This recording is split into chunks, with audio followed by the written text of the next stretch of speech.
and welcome to this week's Three Legs, Four Wheels F1 podcast. It's Paul here with Dan. Chris. Lee. And I've just realised I set the timer 5 seconds too far in the future. That's fine. Oh, it'll come out in the mix. How are we all? Okay, yeah. Yeah, not bad. And what did we think? Apart from that 5 seconds of silence. I can edit that.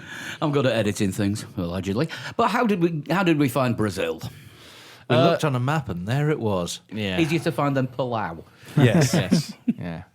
It was eventful. It was less eventful than previous Brazils, but still pretty eventful as far as Grand Prix this year have been pretty eventful, haven't they? Yeah. I think that's up there with maybe one of the best races of the year. It's definitely in the top half of Yeah. races. It's the best race we've had in South America. Yes. Yeah. I'm staying away from that one in Yes. future. Isn't it crazy, though, that the really good races we've had this year have happened to be on really good race circuits? I reckon there's something in this. That's a bit conspiracy theory-ish. But yes. There is that, yeah. Although the Chinese Grand Prix circuit is not brilliant, is it? It's okay. That for me is still probably the best race of the season so far. Was that wet? No, Was it not? I don't think so. It was when Red Bull decided. Well, it might have started wet, but that's when Red Bull decided Yeah. they were just going to plough their way through the field. I thought it was mixed. It mixed conditions, one I Possibly. think. Was that Ricardo win? Yes. Yeah. When everyone thought Red Bull were genuine title contenders. Yeah. Oh, weren't we young and naive back I then? never thought they were genuine title contenders. I think we may have mentioned it early season. Maybe. I can't remember.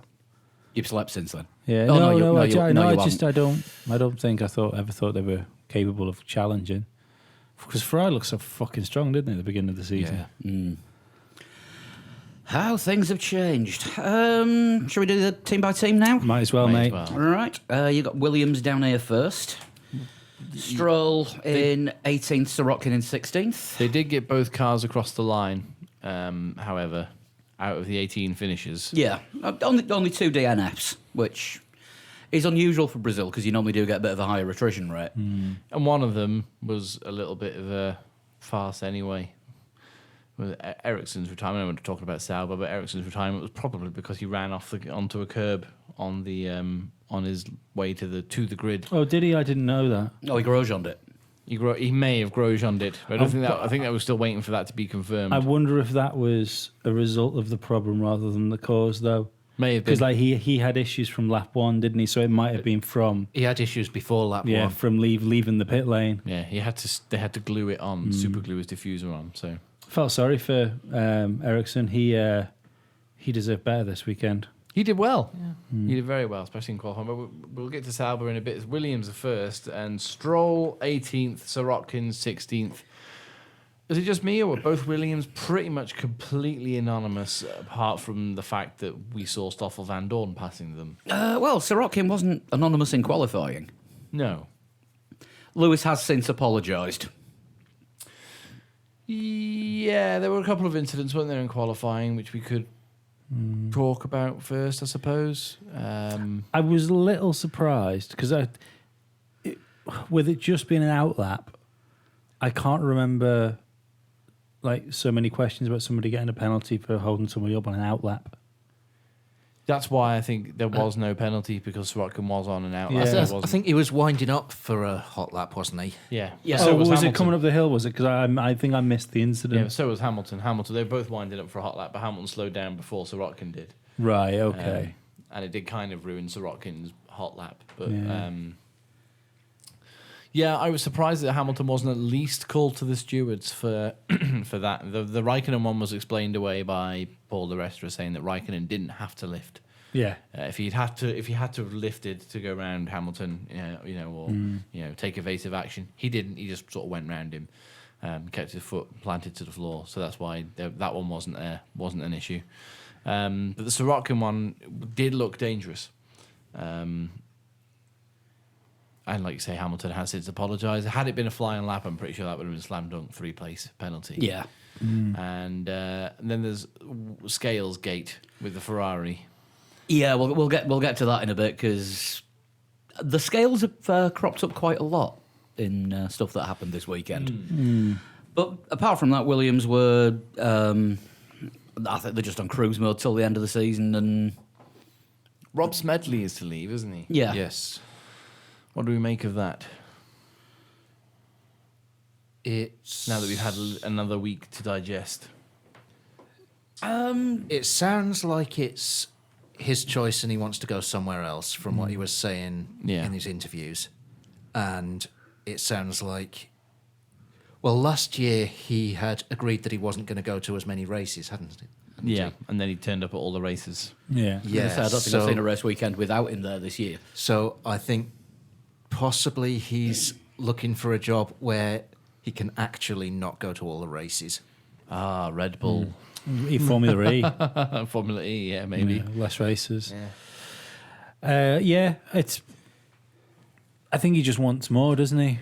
You know, it's he. The team needs more as You well, can't. don't they? Yeah, but you can't go from doing his job in Ferrari to going to Williams in the state it's in, and being happy and satisfied with where you are. Yeah, well, he was a step up at Williams as well, wasn't he, from what he was at Ferrari? I mean, we discussed all this last week. I mean, he just obviously he was spoken to by the mainstream media in Brazil, and like Dan said, it does seem like it's his choice to go. Yeah. It doesn't seem like it's acrimonious, does it? Like he's not. No. There's no animosity from anyone. It's just Rob's off, and Williams are quite happy to say, "All right, see you later, mate." So.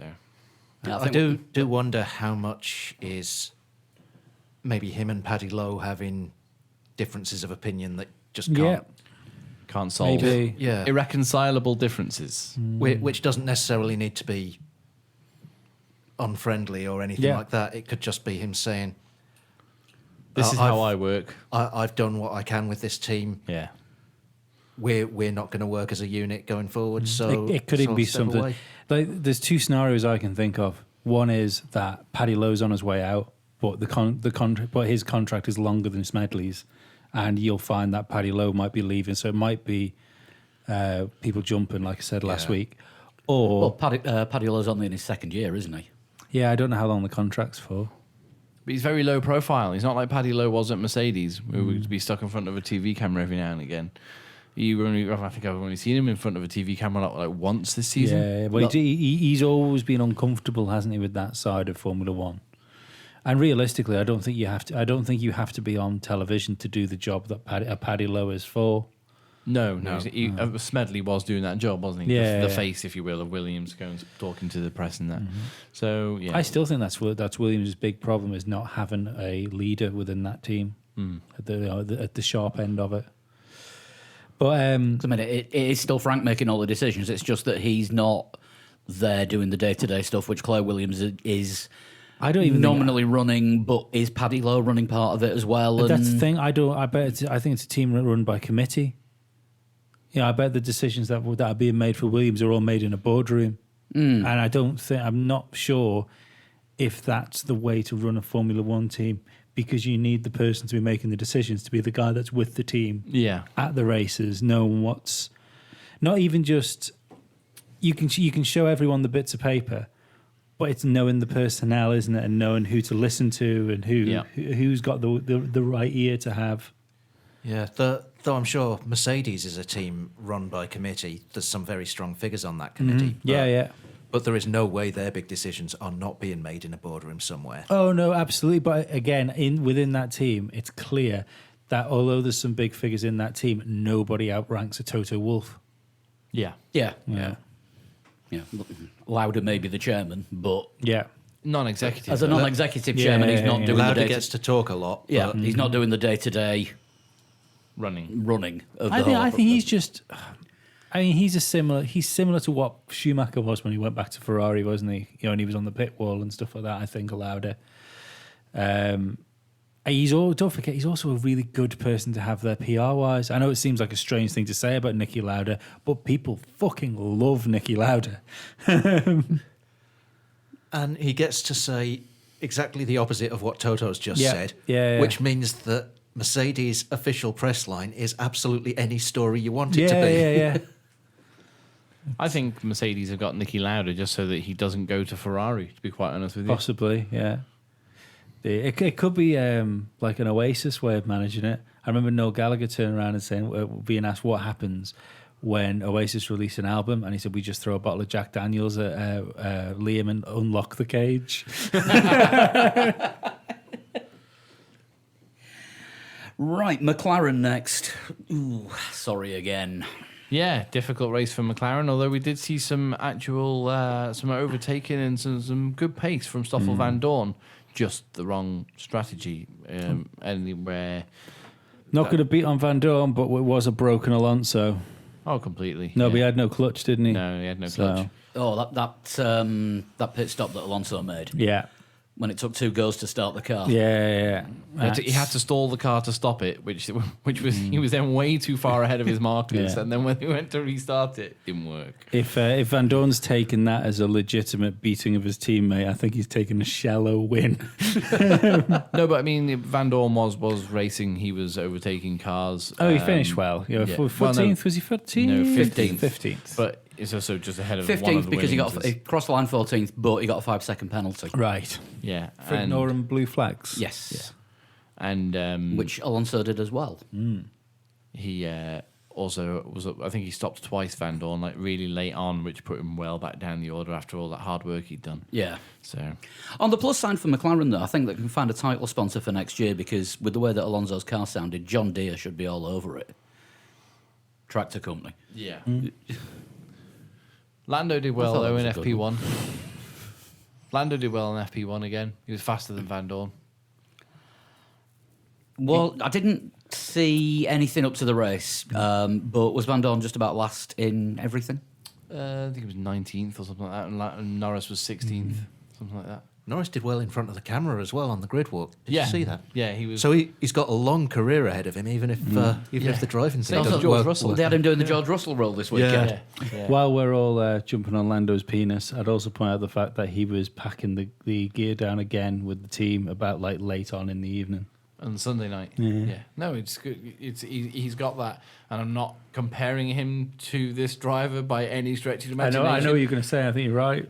Got that sort of Senna wanting to know every part of Yeah. the team and exactly Schumacher. how, Yeah. how everything works. Not just how the mechanics work, but when the mechanics put their tools down and put them away, what do they do then? I want to follow them and find out.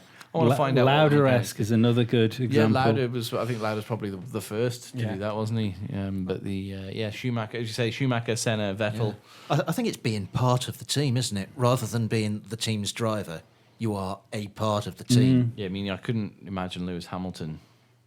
He may have done, but I can't imagine Lewis Hamilton as a young driver being like, "Okay, guys, I'll just help pack everything down." But I think he might have done it as a young driver, but I think that's. Well, the thing is, when Lewis was a young driver, there was an extra pair of hands to help him pack everything down because you never saw him more than 3 feet away from his dad. yeah, when he was a young driver, yeah. Like he's. Oh fuck! It's gone. It's gone. I forgot what I was going to say. I was going to say something else About Hamilton or Norris? about Norris, but it's gone. Yeah, but it's good to see that he's he's there and he's doing things that you wouldn't necessarily expect of a driver. I mean, the tea thing might have been a whole big PR thing, when he was making tea a few weeks ago. Oh, much. I think that to me just screams of banter in a Yeah, but quiet it's- moment. Yeah, but Good for social media, and as we know, he's good at that. Yeah. he's very, very good at social media. Yeah, And also, he's the reserve driver, isn't he, if I remember yes, right? Yeah. he is, Yeah. So he has to be there, and he doesn't have a proper job to do, so May as well help. may as out. well help out, get Yeah. the teas. Yeah. I mean, on the side of him doing all the FP1 sessions now, it's good to see that McLaren are actually being proactive about next year already. Because normally when a team promotes a driver from reserve driver to a race driver, you still don't get to see them on track anywhere near as much as you think they'd need to be. And just for once, McLaren are actually getting this right with Lando taking part in every. I think he's not missed an FP1 session since they named him as No, not at all. named him as driver for next season. Makes So- sense though, because Yeah. neither of the drivers are staying there, so they can sacrifice our driver every weekend. Yeah. Yeah. One thing about Stoffel, though, he's now been announced as Mercedes simulator driver for next year Oh, has And he? Force Indias. and Force Indias, Interesting. and possibly doing some work with Williams as well. He's still doing Formula E as well. He's still Oh, doing yeah. Formula E For for Mercedes. Mercedes HWA Auto Lab. I mentioned this a few pods ago, but don't forget, Toto Wolff is a big Stoffel Van Dorn fan. Yeah. So Unless, don't get me wrong, I'm sure there's loads of things that people will know, in the paddock that we don't know as fans. But it strikes me as strange that, for if there's any thought of bringing him back into Formula One after being so like ruthlessly decimated by a teammate. I don't think he was so ruthlessly decimated last year. No, that's, This year has sucked. Yeah, it has. But you also get this drivers year- who have one bad year. yeah. And this year as well, Alonso got all of the new parts. Stoffel got nothing, and was told to beat Fernando with no upgrades. Well, yeah, but we don't know that, do we? And was it this year as well that Stoffel had the floor problems, the floor issues? They think so, yeah. Yeah. And had to revert back to the old floor Yeah. for one reason or another. The floor just did not bolt well to the chassis on Stoffel's car. It But I think that was more of a style thing. It just didn't driving suit. style. Yeah. Yeah. Didn't he also break the chassis and he's back to the one that he used at the start of the season because he did get an upgraded one at some point. Yeah. And He's now broken it. now he's on the one. I think for the last 3 or 4 races he's been on the one that he used up to Barcelona. Which probably See, but explains the you could pace. also read that as McLaren, like, for the little development that's gone on in that car, like developing the car, putting something on the car, going, oh, fucking hell, right, so this doesn't suit you. Well, Fernando says it's faster, so there's a fucking benchmark for you if Fernando thinks it's faster. Yeah. Yeah. But how much more experience has Alonso got than Stoffel? About 16 years. Yeah, but I can't think of another year where I've seen a teammate struggle against someone, like against his teammate. So fucking like such In a qualifying, definitely. such a gulf in class there, and I don't think he's outraced Alonso. When both cars have been I'm not sure. I'd have to slow look but back. working. I don't think he's actually beaten Alonso when there hasn't been an issue gone on. No. But again, as I say, I don't know about that. But I know he's definitely not out qualifying him this year. And he's only got one race, obviously. I Left to do do that. it right. It's a real shame. I'd obviously like him to do well. He seems like a really nice bloke. It And could well be that Mercedes or Toto Wolff or somebody in Mercedes has gone, look, the way McLaren have managed Van Dorn is quite poor. We can totally do better with him and get him back to where he was 5 years ago. Or 3-4 years ago. I think it's more likely that they see probably an excellent Paffett. It's, completely. Could be. you know, Could still see him doing young drivers tests in 10 years' time. Yeah. Who knows? Maybe one day he'll end up in a Mercedes Formula One. Yeah, car. maybe. I mean, I find it weird as well because when you consider that Mercedes turned around and said they were considering dropping their young driver program because it's too hard to get drivers into cars. They've got a young driver that isn't going to be on the grid next year because they can't find him at home. For them to take in another Formula One driver, albeit a test driver, Yeah. it sounds like seems Ocon's going to get strange. the reserve drive at Mercedes, unless Russell gets that again as Williams driver. No, what was the thing that I read before? It could well be that George Russell and Esteban Ocon split the reserve role for Mercedes and Force India between them, and one of them could get called up to a faster team. It would make sense for either of them to just be chosen by one team. I don't think we will see Esteban Ocon in a Formula One car again if having anything to do with Mercedes. I still stand by my thoughts that maybe. whatever Toto Wolff saying, we think it's better if he has a sabbatical than stay in the sport. That's fucking ridiculous. Because if they thought it was better to give him a sabbatical than putting him in a bad car, they wouldn't have put a green George Russell in a Williams.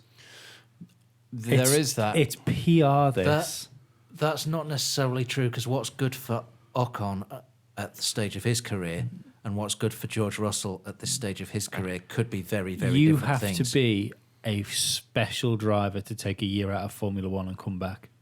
I saw a stat this weekend which surprised me. And be successful, hence Yeah. Grosjean. Yeah, I saw a stat this weekend that surprised me is that it was on Saturday qualifying. It showed Esteban Ocon, and the stat came up. Esteban Ocon has out-qualified Sergio Perez in 15 of the 19 races so far. Oh, yeah. So, he's... We were talking about Alonso Van Dorn in But qualifying. it's all about points, though, isn't it? Yeah, there is that as well, but that's, you've got to do well in races on the Sunday at the end of the day. but there clearly is something about Esteban Ocon which Mercedes want to retain, but See, I see it as them losing faith. I see it as them losing faith and keeping it because we don't know what they're doing with him. Yeah. I think if they hadn't have lost faith in him to a certain degree, to end all this bollocks about what's happening with Ocon, they would have immediately turned around and said he's our reserve driver for next year. No big story, no like Toto Wolff having to speak for 5 minutes to Sky. It would have just been no. Well, look, there's various options, and we think it's better to keep him in house this year. yeah, And then that would have been all done. yeah. And the fact he hasn't been confirmed as reserve driver He could be Verline. He could be Stoffel. Yeah, No, but Automotor Sports have a theory that he will be confirmed this week. Have they? Yeah. You retweeted it 5 hours ago. No, I retweeted. Ocon to get Kubica. new job as reserve test and sim driver for both Mercedes and Force India and maybe Williams. No, I retweeted the Kubica thing. It was on the same tweet. Oh, was that? Well, Yeah. yeah. No, I was only reading the Kubica bit. Ah, right, you didn't read to the end. Yeah, Right, yeah. no, Automotor and Sport have it that Ocon looks like he's going to be getting the Mercedes reserve job. Don't get me wrong, along that with makes Force sense. India. Yeah. So they're going to be keeping him in house with the engine, and he'll be the reserve and sim driver for all 3 Mercedes powered teams. Right. Okay. But I mean, I still stand by that. I think a don't lot see of it. a lot of the problem about saying anything official about Ocon's future is, as ridiculous as it is, Force India, Racing Point Force India, haven't confirmed what their lineup's going to be for next year, and we all know that Lance Stroll's going to be driving the car. Yeah. So that leaves Ocon out of a job because they've already confirmed Perez.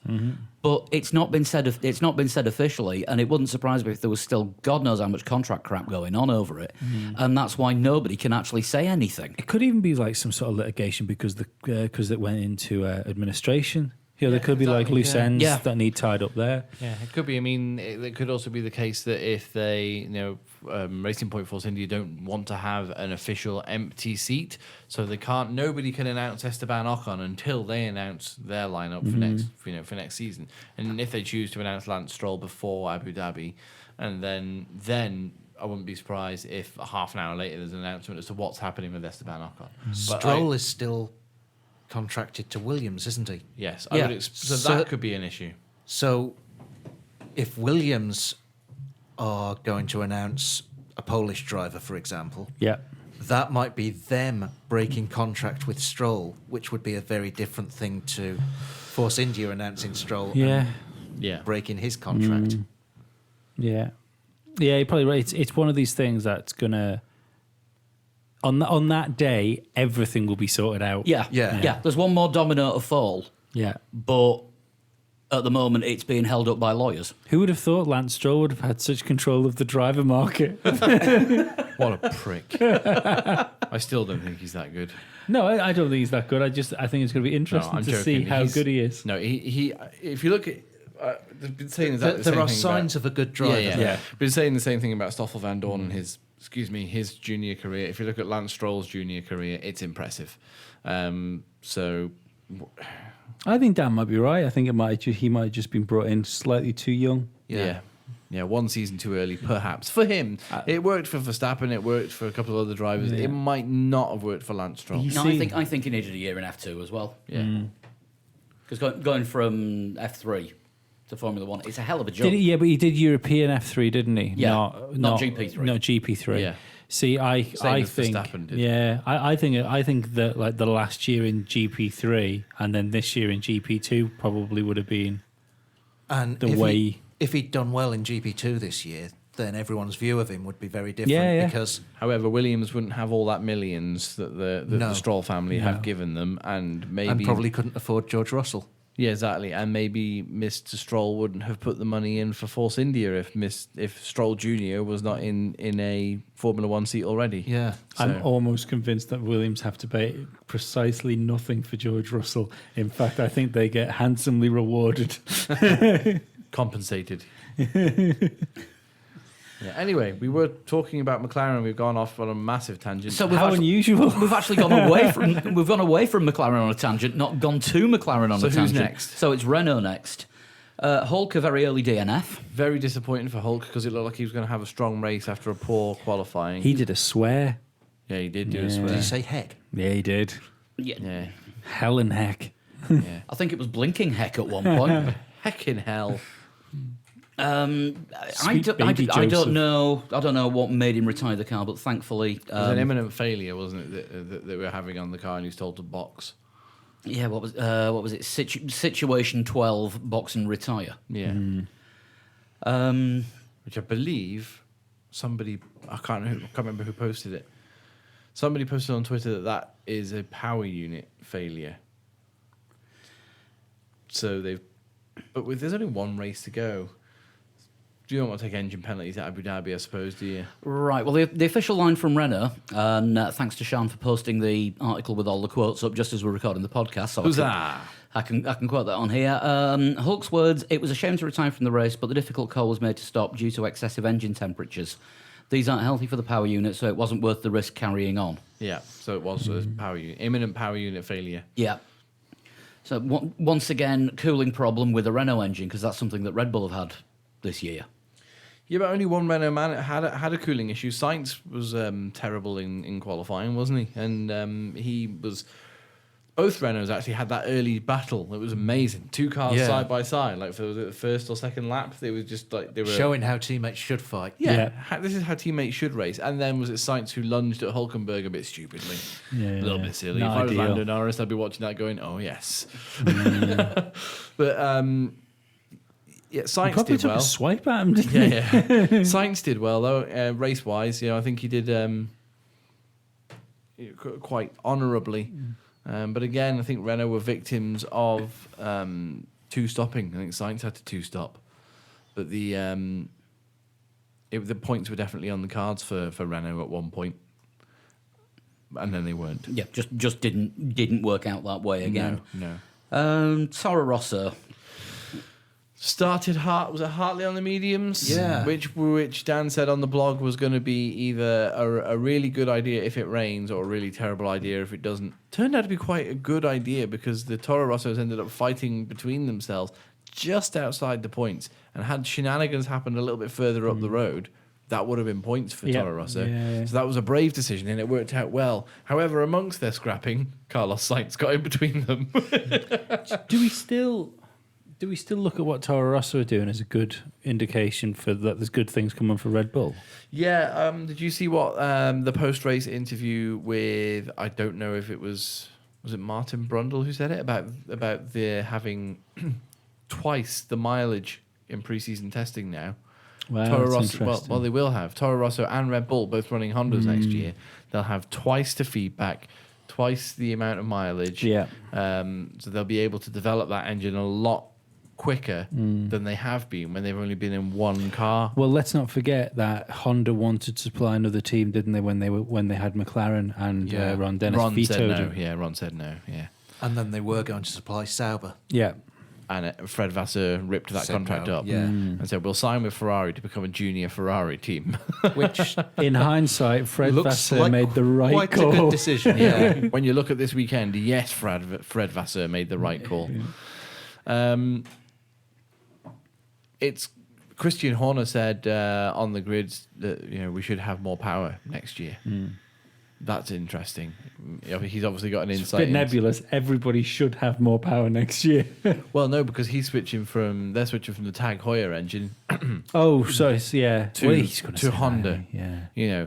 Yeah, but it's well documented that the Honda engine is down on horsepower. The deficit to Renault is bigger than the deficit from Renault to Mercedes, for example. Yeah. So for them to say they're going to have more power next year, relatively speaking, that should mean that the Red Bulls are able to keep pace with the Ferraris at least, maybe the Mercedes as well.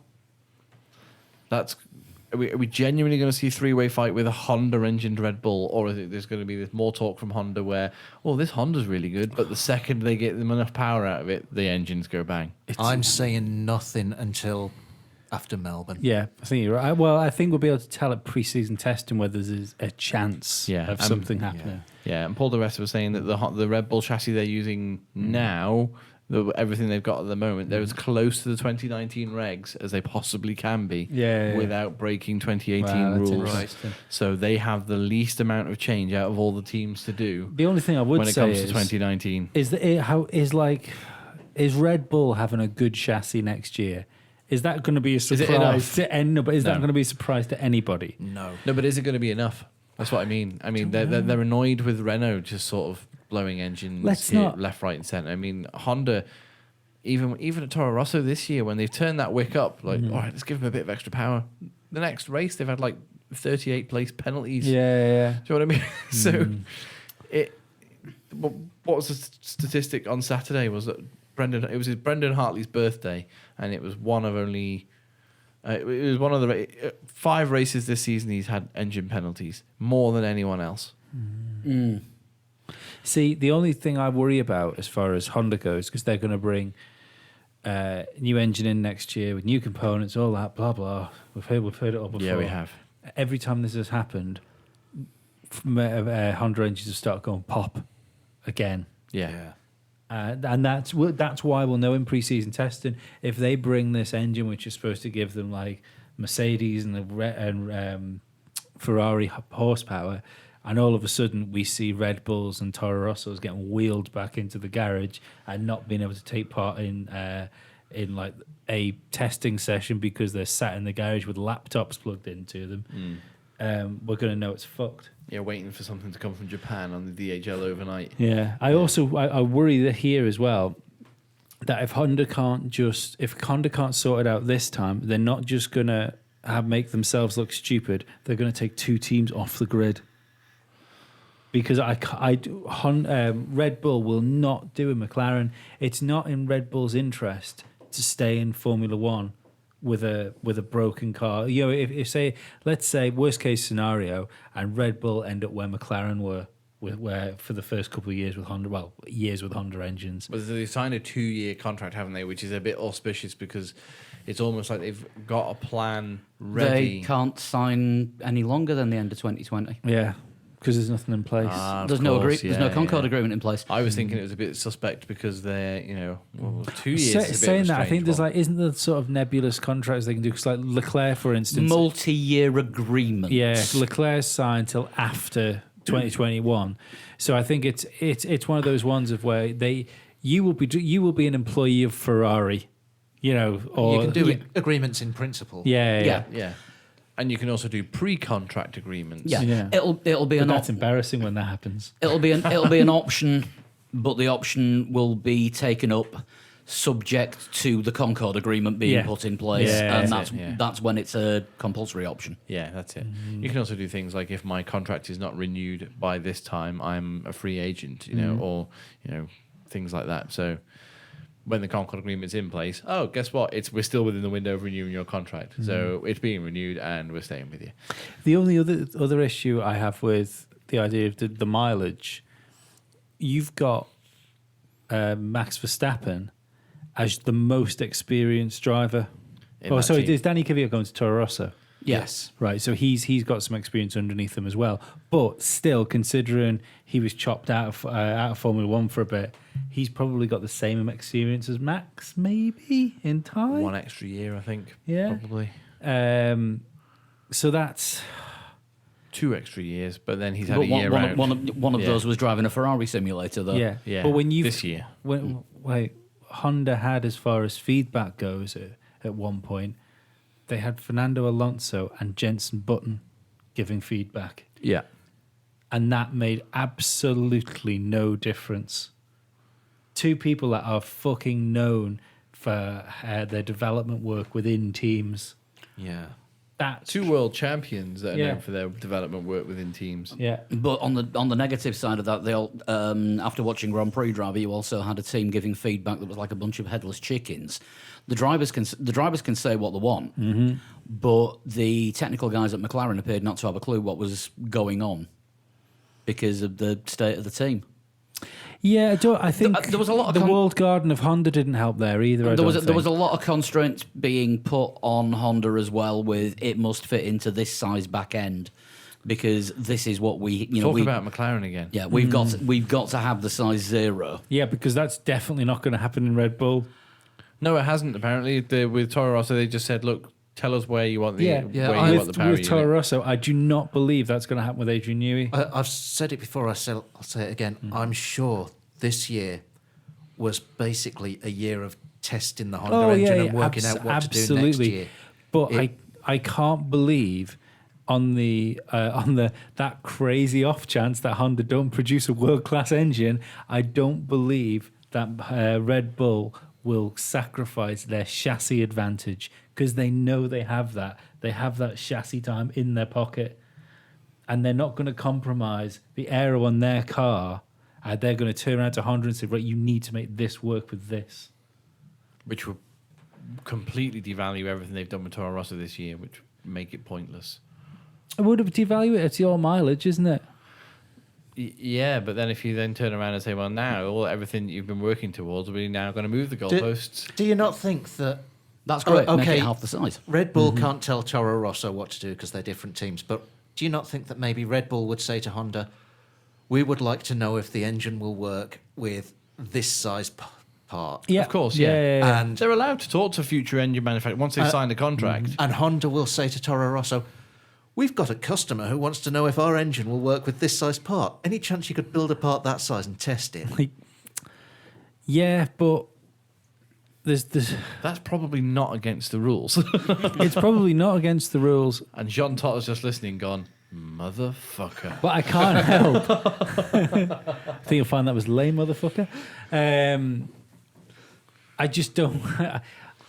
I've got such little faith in them getting this together that maybe I'm jaded by the whole Honda experience. Jaded by the Honda McLaren experience, but I mean, I don't think it's been that much better with Toro Rosso. They've had apart the from power. making Jensen Button another world champion, another champion this weekend. GT Championship, Yeah, Super GT. Well done, Jensen. Yeah. I just think that given that McLaren screwed up that way, Adrian Newey, who knows his shit, must be aware that if he tries to build things too tight, the engine might go pop. And it has done for other teams. They and may have to look at their philosophy slightly. Yeah, that you have the that's blind got to be in his optimism. head. You have the blind optimism of a lamb going for his first van ride. Moving on. Right, let's get controversial. Force India. Perez. Disappointing. 10th. Should have, could have been better. Could have been better, especially as Force India was quite quick on the straights. Also, Esteban Ocon would have us believe.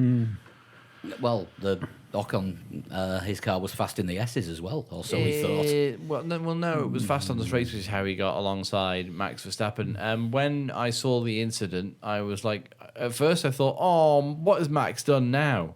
And then I saw a replay of the incident, and I thought, oh, wait, hang on, that's kind of... He's like, is Ocon unlapping himself or what's going on there? But then on hearing Ocon's post-race comments as to his explanation, I'm not on Ocon's side and I'm not on Max Verstappen's side when it comes to collision. I think I'm on Lewis Hamilton's side where he said Ocon had nothing to lose. You should have known that might have happened, and in all fairness, the team should have won. He Max. says he had nothing. Yes, he said he had nothing to lose. Right? Let's say, just for instance, yeah. Let's say he got past 2 seconds. The tires put your tinfoil hats on now. The tires had already gone off. You know, as soon as he got in front, and he was there, he was going to be held up on around the twisty bit again until he actually got himself unlapped. He had Lewis Hamilton 2 seconds behind him, fighting for a win. So to say that he had nothing to that he had everything to lose by hanging back, I think he did have everything to lose by hanging back. I think he had what to lose. No, Lewis Ocon Hamilton had nothing to lose. No, Ocon, yeah. Verstappen Ocon had nothing everything to lose. He did have everything to lose, but he also had everything to lose staying behind if he was held up. Yeah, which is what I mean. That's exactly the point I'm trying to make. Ocon trying to unlap himself. He came out of the pits about 2 laps before. I think it was 2 laps before the Ocon incident. also had nothing to gain because he was never trouble in the points. That's not entirely true, as someone on Reddit pointed out. Yeah. If he was ahead of Verstappen Yeah. and there was a safety car, he'd be allowed to unlap himself. Right. Oh, yeah. If there's So he yeah. could have. That is absolute bollocks because you I don't think can't- that was in his head. No, but, of course it but wasn't. that is something to Max gain. was on the softs, okay? Max was on softs, and he'd stopped like 10, 15 laps before that. Ocon had come out of the pits behind Verstappen, a couple seconds behind him on the supers, the Yeah. faster tyres, was catching Verstappen over the 2 laps. Came on the team radio, I'm in DRS, can I unlap myself? Yep, crack on. Do you know crack what? on, Do you know what I Esteban. think happened? I think he had tyres on him that were quicker. That were quicker because they were new.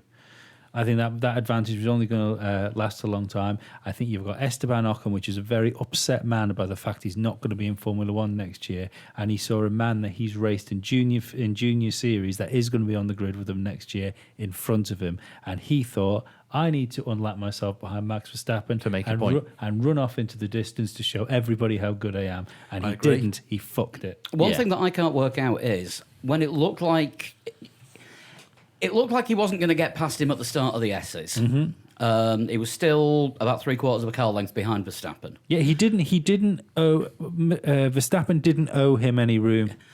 Why didn't he hang on 2 corners, And stay do within a the DRS? second? There was another DRS zone Yeah, coming and up. he's got and a fucking Mercedes lump in the back of his yeah, car. and if he's Yeah. got a car that's fast in a straight line, Yeah.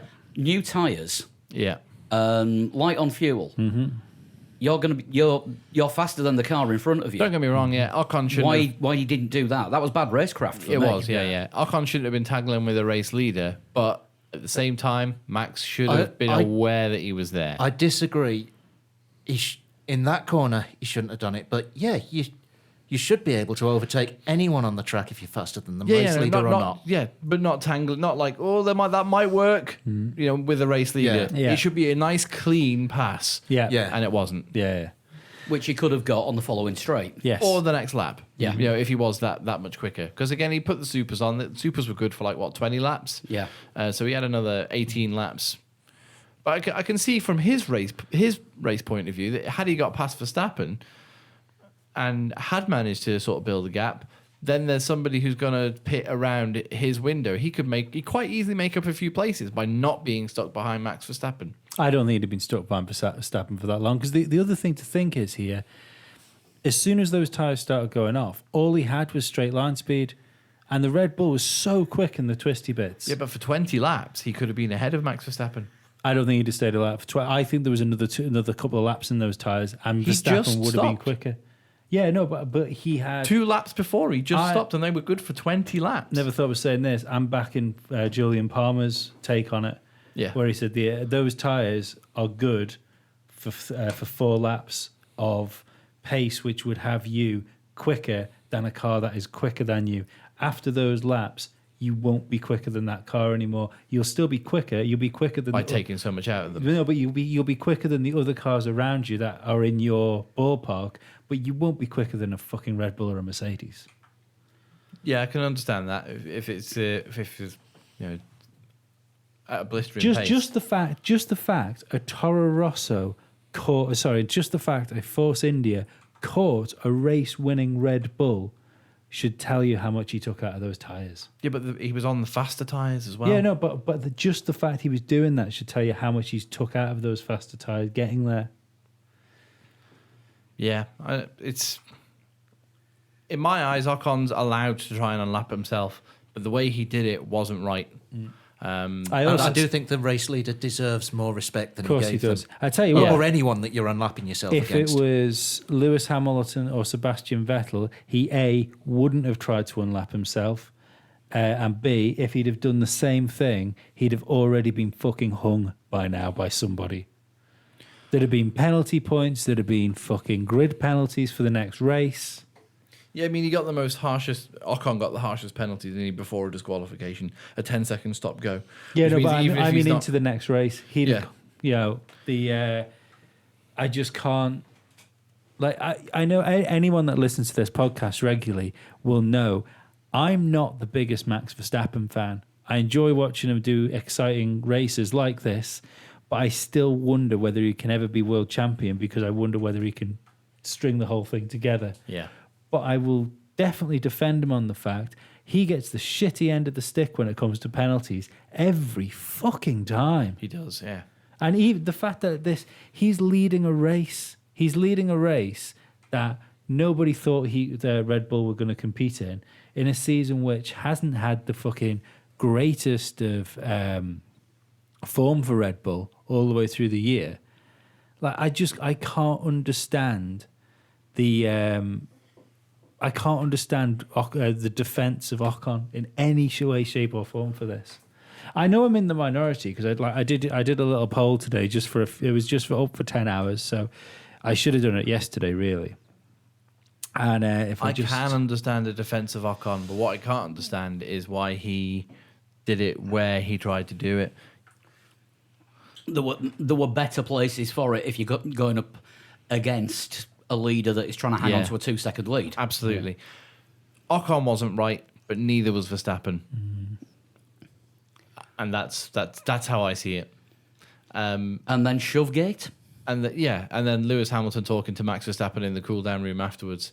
So, because again, Lewis Hamilton was 2.5 seconds behind. He saw the whole thing happen, and he said he wasn't surprised by it at all.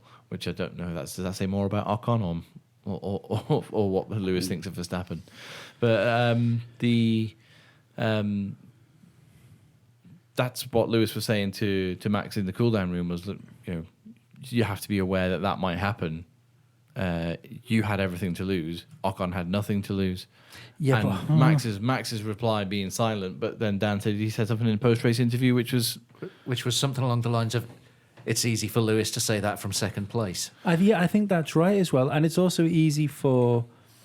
It is, but I don't think that collision would have happened with Vettel or Hamilton.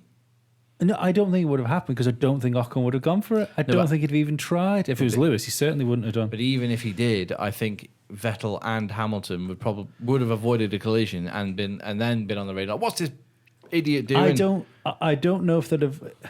The thing is, I think it would have been such a surprise that he was being attacked. That's the difference here, yeah. And that's what people aren't thinking of is the surprise factor here of like, what the fuck's? Oh fuck, I've crashed. The engineer should have been on the radio saying, Ocon's got Ocon's DRS. closing on you. Yeah. Keep an eye out for him. I'd be interested to hear this fucking radio message as well, because that was Otmar Schnafneuer, isn't it? However you pronounce his name. Yeah. He said that was a radio message. We didn't hear that radio message, and I would be very interested to know whether that was a real thing. What, that he asked the team Yeah, can I unlap myself? Yeah, go for it. It's because I don't see why it shouldn't be. I just wonder. No, I wonder whether it was something that was put out because it was a quick defense of their own driver, or whether it was a lie. Yeah, I mean there were transcripts. The FIA usually put radio transcripts up, don't they? Yeah. We'll see if we can find that later. But after if you're the just pod. looking at something that's PR, you can always say something pretty much safe in the knowledge that probably no one's going to check your bullshit. No, but if the FIA put transcripts up, you can check it. Yeah, no, I'm sure. No, I'm sure they're up there. But you would say something like that, almost convinced everyone that just believes no one's you, going to call you on it. We'll find those transcripts, and if the message isn't in there, then we'll get in touch with Force India's press office and ask questions about that. Yeah. I think that would be well worth it. Just as an aside, it is apparently the first major incident between a backmarker and the race leader since the 2001 Brazilian Grand Prix. When Montoya Got run into by Arrows was it Jos Arrows? Verstappen. Jos Verstappen. Was it Jos Verstappen? Yeah. Which I seem to remember at the time they were looking at physiological telemetry data from Jos Verstappen, and apparently wasn't it on the same corner? No, it was coming up to turn 4. Was it? Yeah. Apparently he fell asleep for 5 seconds. Oh dear. Was it a boring race? I can't remember where I saw it. I think it might have been an F1 Racing magazine. I think Kimi does that, but finishes third. You can't tell if he's awake or asleep. He's got his Ray-Bans on. Best podium celebration ever, by the way. What? Did you miss the the podium dancers. celebration with Kimi behind them? Yeah. And then he puts it out on Instagram saying, "I'm partying now." Yeah. I was in party mode, just looking wholly unimpressed. Anyway, we'll get to Ferrari a bit later on. but- We will, but it's Haas next. yeah. I just want to say before we move on as well, the whole disrespectful pushing in the garage, that's for kids. It's not for Formula One drivers. Not condoning it at all. No. It's not right. It is understandable. Yeah, but I think, and I would also remind. I mean, don't get me wrong. I don't want fucking Formula One to turn the UFC, but Why? Because then Joe Rogan will be commentating on it. I want Formula One to turn into UFC. But all people and fans say it's another one of those things where people chop and change their fucking minds on social media and the internet so often. But all people say is that they want to see human reactions from drivers, and then you see one driver get angry, and it was it's completely unprofessional. Ross Brawn's actually said that Max Verstappen showed he's not capable of keeping his emotions in check. Well, yeah, but, Is he a passionate Italian American? no, but is that bad? Is that bad thing? Yeah, exactly. Yeah, I'm with Lee on that. But it's Alonso's a similar type of fiery character. isn't he? every year at the Belgian Grand Prix, it gets replayed. Schumacher wandering into the McLaren garage to try and punch David Yeah. Coulthard in the head. Very very similar. Yeah, very similar situation. But that's televised, and at the time it was just like, shouldn't do that. A world champion shouldn't be doing that. You also shouldn't try and punch someone in the head when they're wearing a helmet. No, Yeah. this is with the size of the jaw that David Coulthard has. I run a quick poll about this as well, and I was in the minority because I'm kind of it's probably the wrong thing to do, but I completely understand what he was doing. My poll was Max was in the right. 24% of people that took part in the poll thought he was right. Max was unprofessional. 57% of people thought Max was unprofessional, and 19% thought that Max should have knocked his ock off. Nice. So the net result, 2 days of community service for Verstappen. Oh well. Which I think it's a suitable punishment. It's sending a message that no, this kind of stuff doesn't fly, but also saying Yeah, we understand. we understand your frustration. Yeah, I also don't think act like that again. I also think the fucking myriad of tweets and interviews of quite sickening passive aggressiveness from Esteban Ocon was a bit too much to handle. Yeah, he basically walked out with a fucking fake halo across his head and a tear in one of his eyes. You've really become less of an Ocon fan as this season's gone on. Absolutely. So I remember you used to quite like him when he first started for Force Oh India. no, I do. I just don't. Yeah. He hasn't done it. What have you done for me lately, Esteban? I think he's a very good racing driver. He just didn't show it in Brazil. Yes. No, he is a very good racing driver. And again, even for all the stuff, he definitely deserves to be in Formula One next year. More so than some others who are More still so in than some Formula others. One. But the thing is, the difference there is I don't believe he's good enough to deserve to come back. I think he deserves to stay and prove what he can do. I don't think he's done enough to deserve to return. And it's up to Esteban Ocon to prove you wrong. Yeah. and he's got one race to do it. Yeah, this next 18 months are going to be interesting. Or 2 weeks' time. Right, where are we next? Haas. Oh, yeah, remember that. We've been talking about a major crash and didn't use the words Romain or Grosjean. Yeah.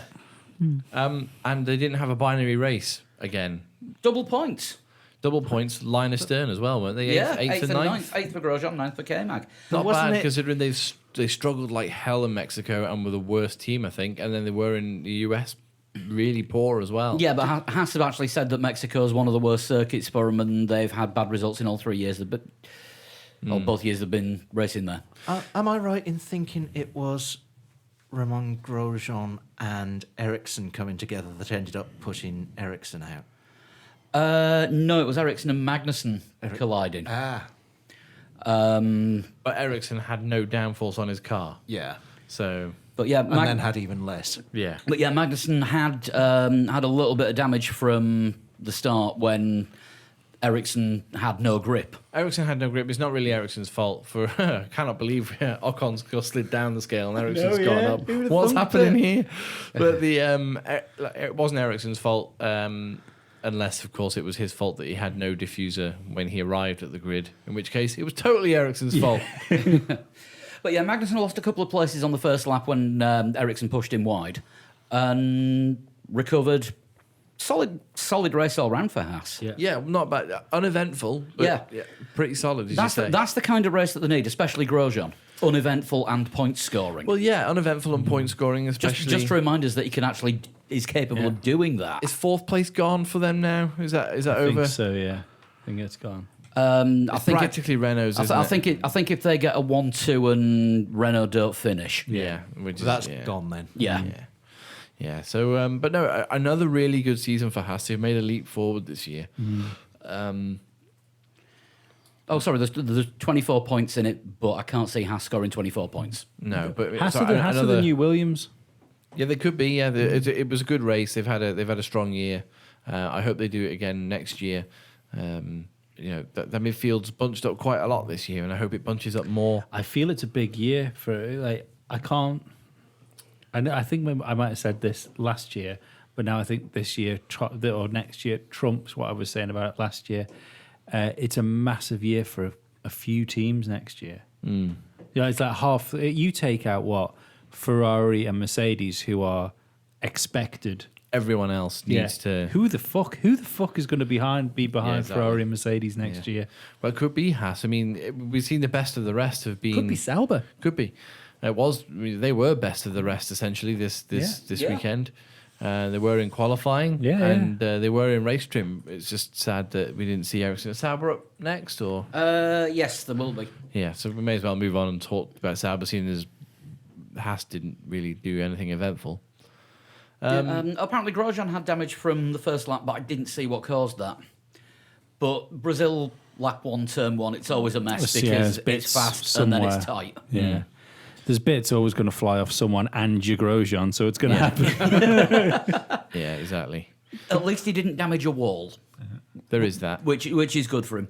But yeah, Sauber next. Charles Leclerc in 7th, and most of Ericsson's car didn't finish, but a lot of it was still on the track at the end of the race. Yeah, Ericsson should have gotten more credit for the qualifying lap that he did. I mean, we all heard the radio message of Charles Leclerc, didn't we, in Q2? Yeah. Saying it's too wet, I can't do a lap on these tyres.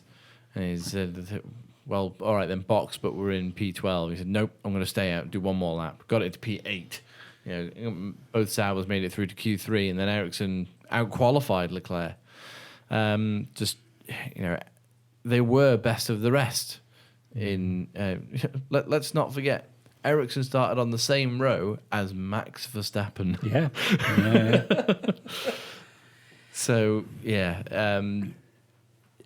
a marked improvement for Marcus Ericsson, who, of course, the news being that he's going to IndyCar, will be racing against Fernando Alonso at the Indy 500. Yes. Charles Leclerc, he's got the racecraft. He finished 7th, best of the rest. He's got the racecraft to prove that he will be the real deal when he goes to Ferrari. I'm sure of it. Yeah. And I don't think he's going to lie down and take things easy. No. I think he's going to be fighting Sebastian really hard, despite what Ferrari want him to do. And is becoming a hell of a lot better and more subtle on social media as well. Because somebody posted a picture of his car with a lot of smoke saying, "Is that Charles Leclerc?" He quoted that tweet with, "It is I, Leclerc." Yes, I saw that. So for someone whose English wasn't brilliant at the start of the season to now be quoting lines from 80s and 90s British sitcoms, Is he friends with Sebastian Vettel? I don't know, but they both seem to like British comedy, so they could be like watching an episode of Bottom in the Ferrari garage next year. I reckon that's part of the when you start a new job and you get your information pack and you've got your staff handbook and all your induction stuff, and I think when you join Ferrari or join any team with Vettel, you now get a video of great British sitcoms of the last 30 years. Yeah. And hello. Just quickly as well, while we're talking about Leclerc, I don't think there's any issue about him being number 2'd before the beginning of the season. Oh no, he probably will be, but No, I don't think he will. I don't think he will be. No, I think Ferrari might try to number 2 him, but I think he'll be. I think he'll be too fast. I think they are fucking far too wanting a victory to worry about who it is that's winning. The days of, oh, well, we don't want to win a championship with Eddie That Irvine. guy, yeah. Those days are gone. I Yeah. think the other thing is Charles Leclerc is a Ferrari He's a Ferrari driver, yeah. More Yeah. so than Vettel. Yeah, if he wins, it's A someone Ferrari they've brought driver. up through the ranks. Yeah. Not just that, he was a huge family friend and got into racing because of Jules Bianchi, and Ferrari will be able to attribute the whole Yes. thing to. Yeah. And of course, Ferrari was massive in Bianchi's development as well because he was with the Ferrari Junior program. Yes, he for- was. Yeah, that's what I'm saying. You know, many years. Yeah, we were all talking that Bianchi was probably going to be a future Ferrari driver. So Yeah. for Leclerc to do it, as sort of Bianchi's junior, when Godson. yeah, well, Bianchi was helping Leclerc through the. Is it Ferrari that are next on our list? Yes, it Because is. we might as well go into this because it links quite nicely in from Vettel Leclerc. was shit. Yeah, and this is the other reason I don't see him being number 2. Right, the championship's over now. He can't win the world championship. There was still a chance for him to hold on to a chance of winning the constructors' championship. Kimi was up there. Kimi was pretty handy this weekend. Yeah. Vettel was fucking awful. Didn't Vettel have car problems during the race? If he did, I didn't. I hear didn't anything. catch it.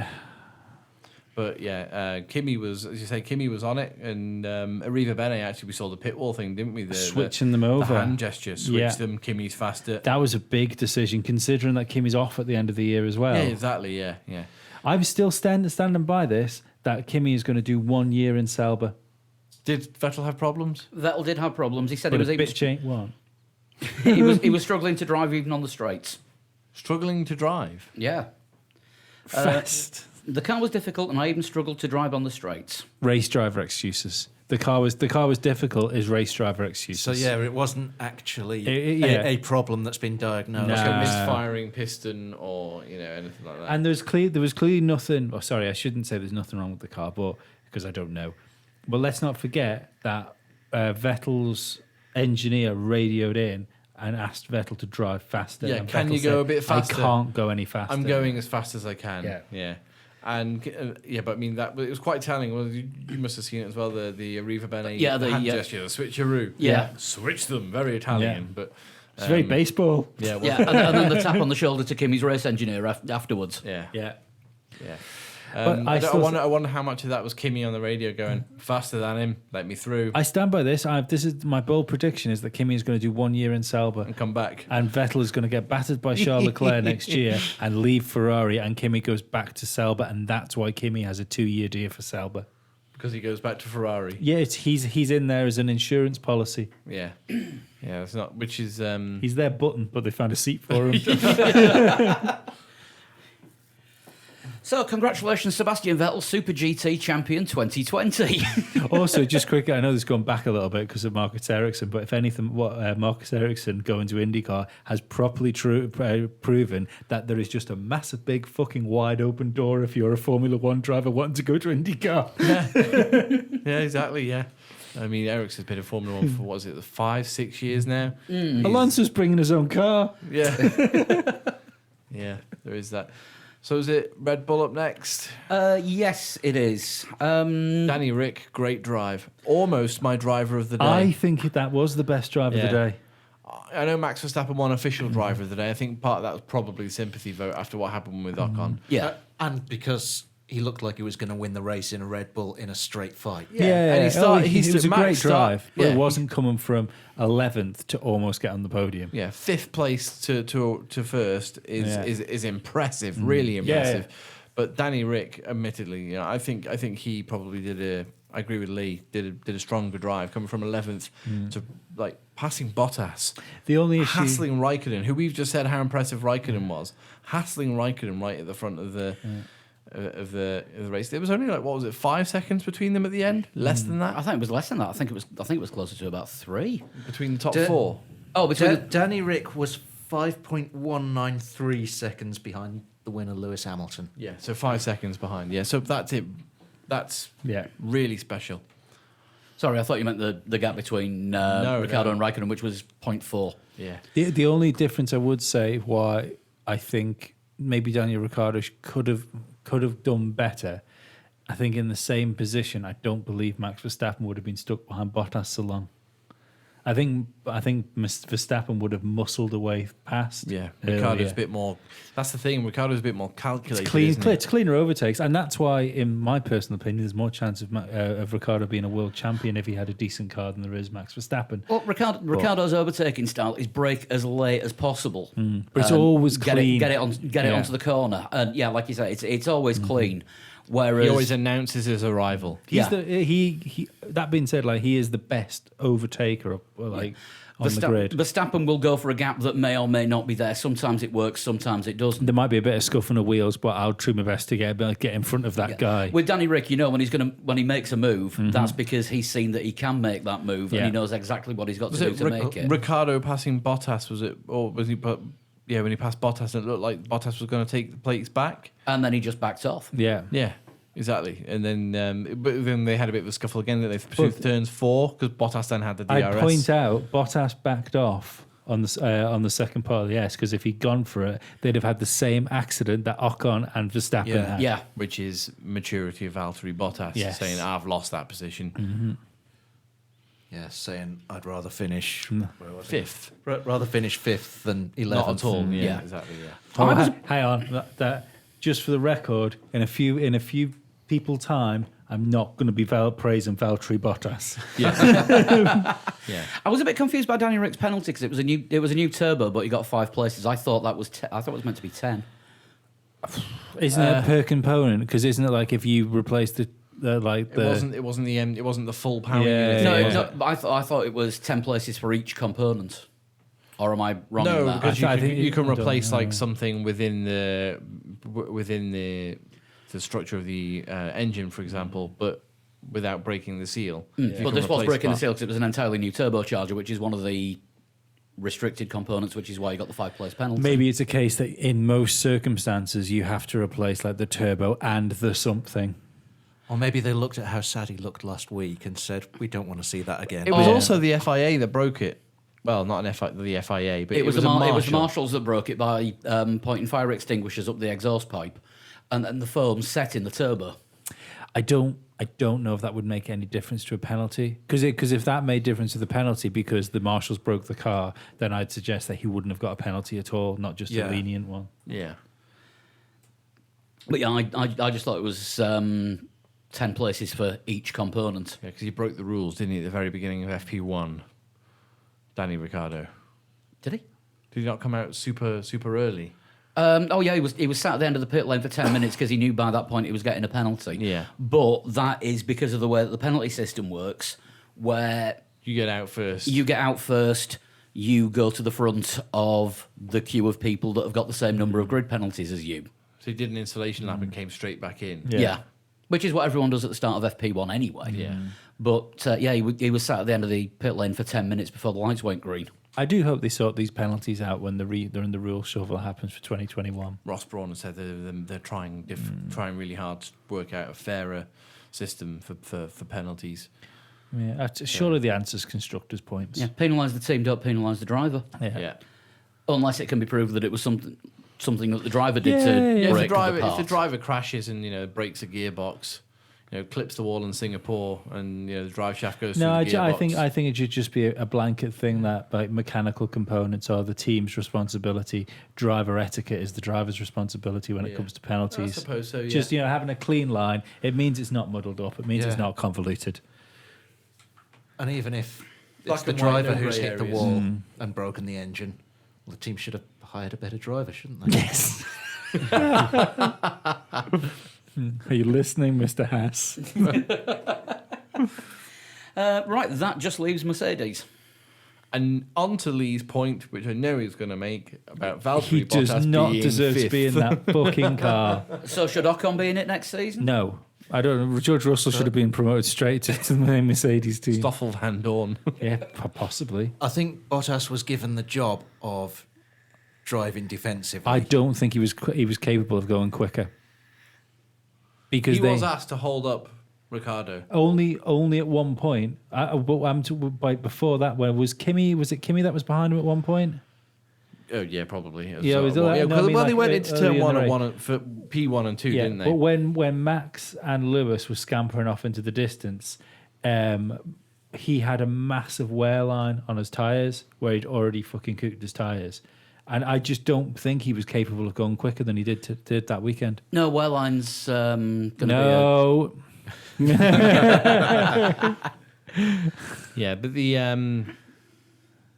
I think Mercedes calculated that race and were quite happy for Max to win it.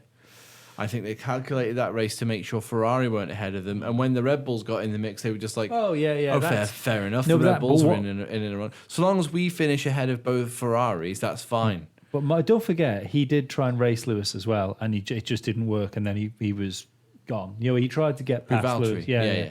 So there was nothing down for team orders and stuff. So he's clearly allowed, like, the reins are off him to try and race now the Drivers' Championship's done.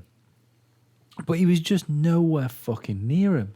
Well, I think he will have been allowed to race in the first couple of laps till things shook out, and then they've said, right, now your job's to hold everyone else up. Yeah, and as I say, I'm pretty sure that Mercedes were happy enough that Ferrari just had a worse day than them because it meant they won the constructors' title. They didn't. I don't think they even really were that bothered that Red Bull were, potentially on for a 1-2 finish at one point.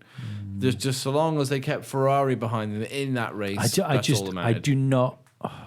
I don't believe, given the season that Bottas has had, that Mercedes would have still number 2'd him.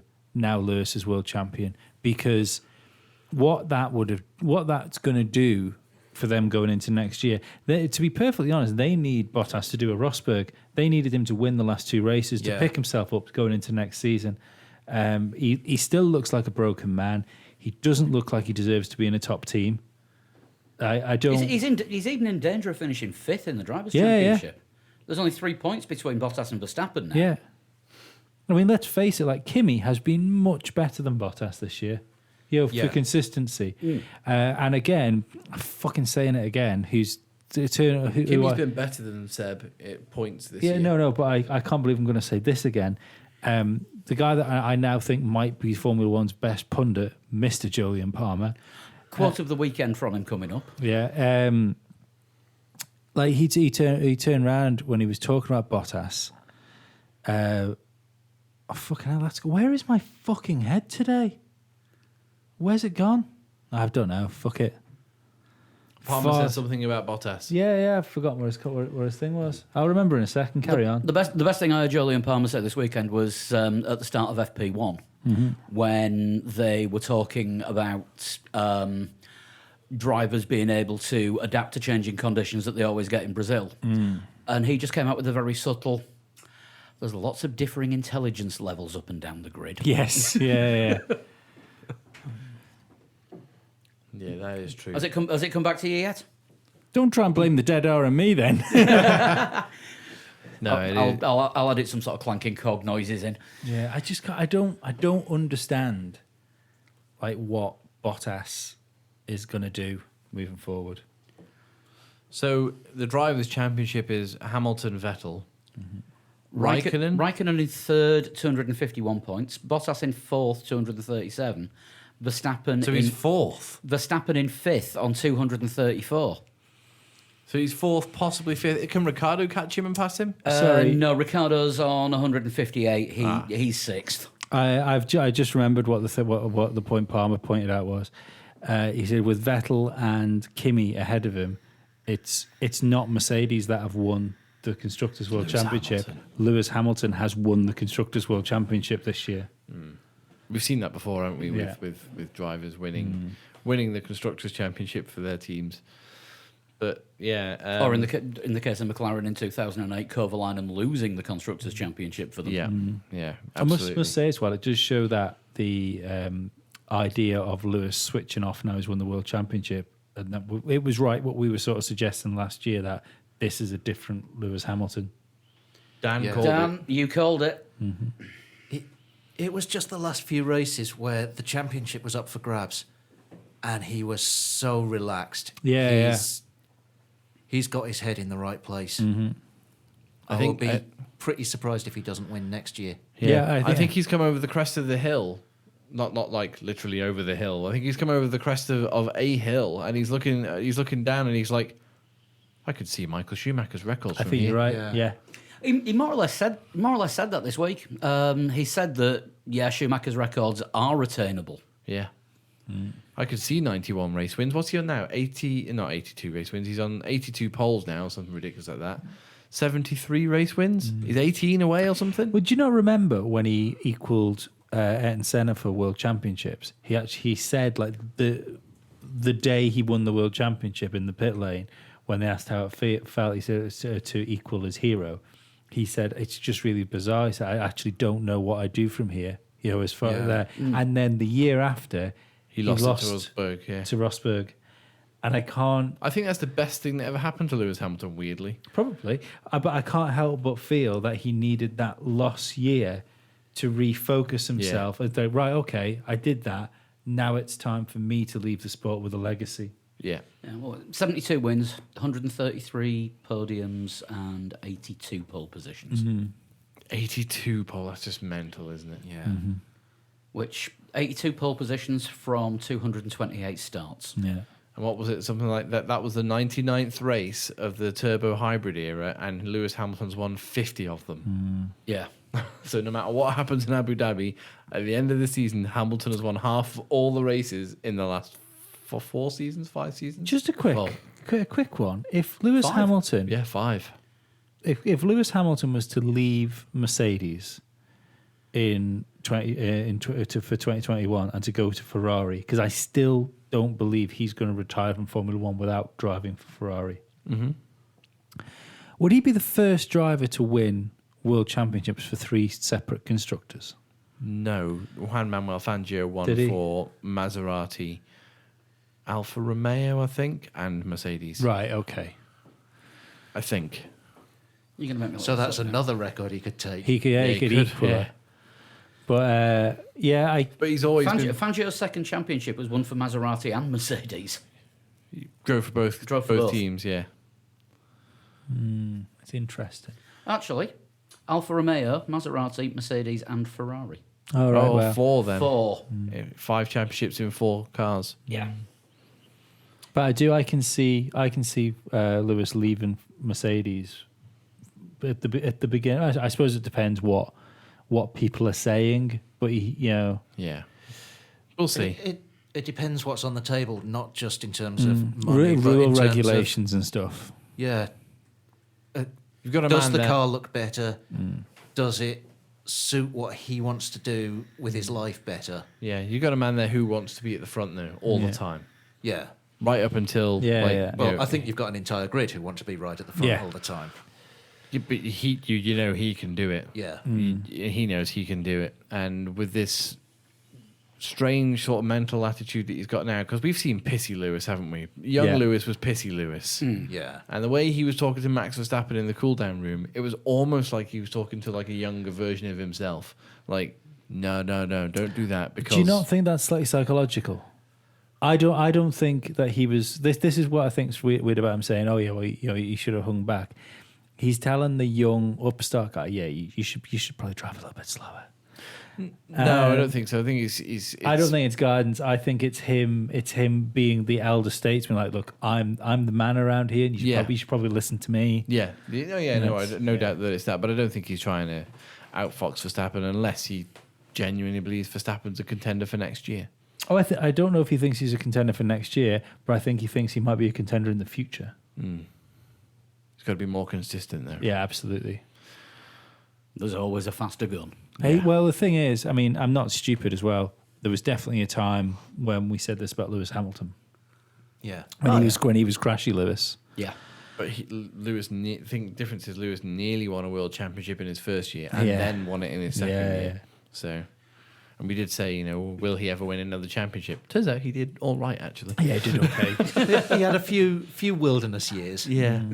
It's weird though, isn't it, that it seems like almost out of the blue that he's ended up being the driver that could take Schumacher's record, because He took his race seat. but there was a time where Vettel rattled off 4 championships in a row. If someone turned around and said Lewis Hamilton or Vettel, who's going to beat Schumacher's record, you'd have stuck all your money on Vettel. Well, every single penny. Not of just it. that, but at the end of the 2013 season, when Hamilton had just Hamilton had just done his first season at Mercedes. I think he won one race, and that was his only podium of the year as well. And you said, right, which one of the two of them is going to be the first to 5 world championships?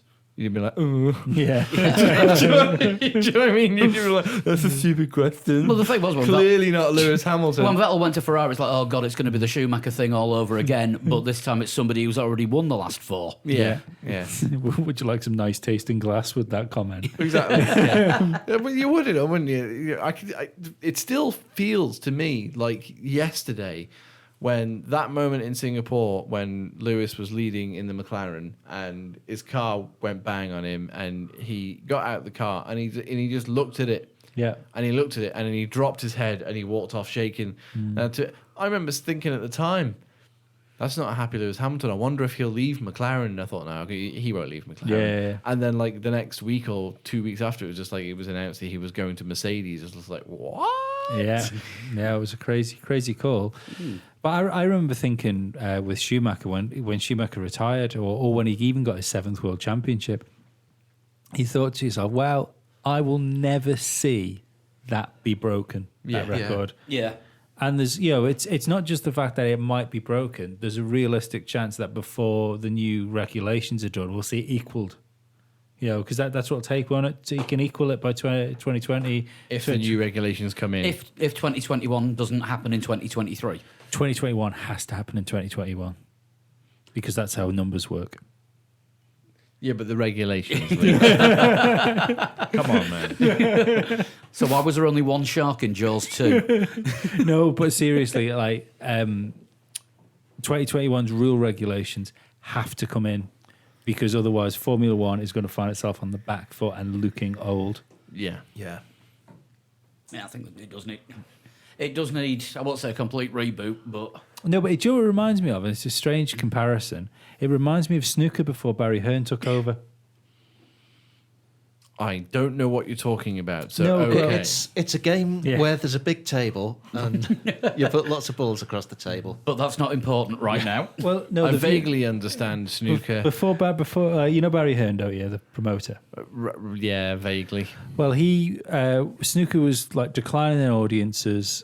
Only one tournament on TV a Yeah, year. one tournament on TV a year. It looked like An old man sport. it still looked like it did when Alex Higgins was playing, even like down to the TV graphics and stuff like that. Barry Hearn came in and took it over, and the first thing he did was sort the arenas out and make them look better, light them better. He made the matches shorter to match people's modern attention spans. Well, yeah. What was it? The World Championship used to be. The final used to be first to 31. yeah, crazy. Really? Yeah. Isn't it 13? It used to go over. Like, Oh no, it's first to 17. now. First to Yeah. 17, but Yeah, yeah, yeah. it used to be nearly twice that. yeah, it used to go on for 2 days, and don't forget the sessions as well would go on till like 4 o'clock in the morning sometimes. You shouldn't sleep halfway through a final. That's just wrong. No. Even down to, like you say, there's more televised tournaments. The prize money is being worked out differently with. So now the rankings are down to. They had like a Did crazy. he set out a world rankings thing as well? Was that him that set The world out ranking, snooker the world rankings have already been there, but they're now worked out differently. And Yeah. he's It's on earnings through the tournaments now, isn't it? It's still sort of slightly weighted towards the World Championship, getting you double points, Yeah. but that's only to be understood. Right, I think I know who you mean. now. Yeah, but it feels. And his son's the boxing promoter that always turns up at the big fights, and has only got one mixtape that he plays before every fight.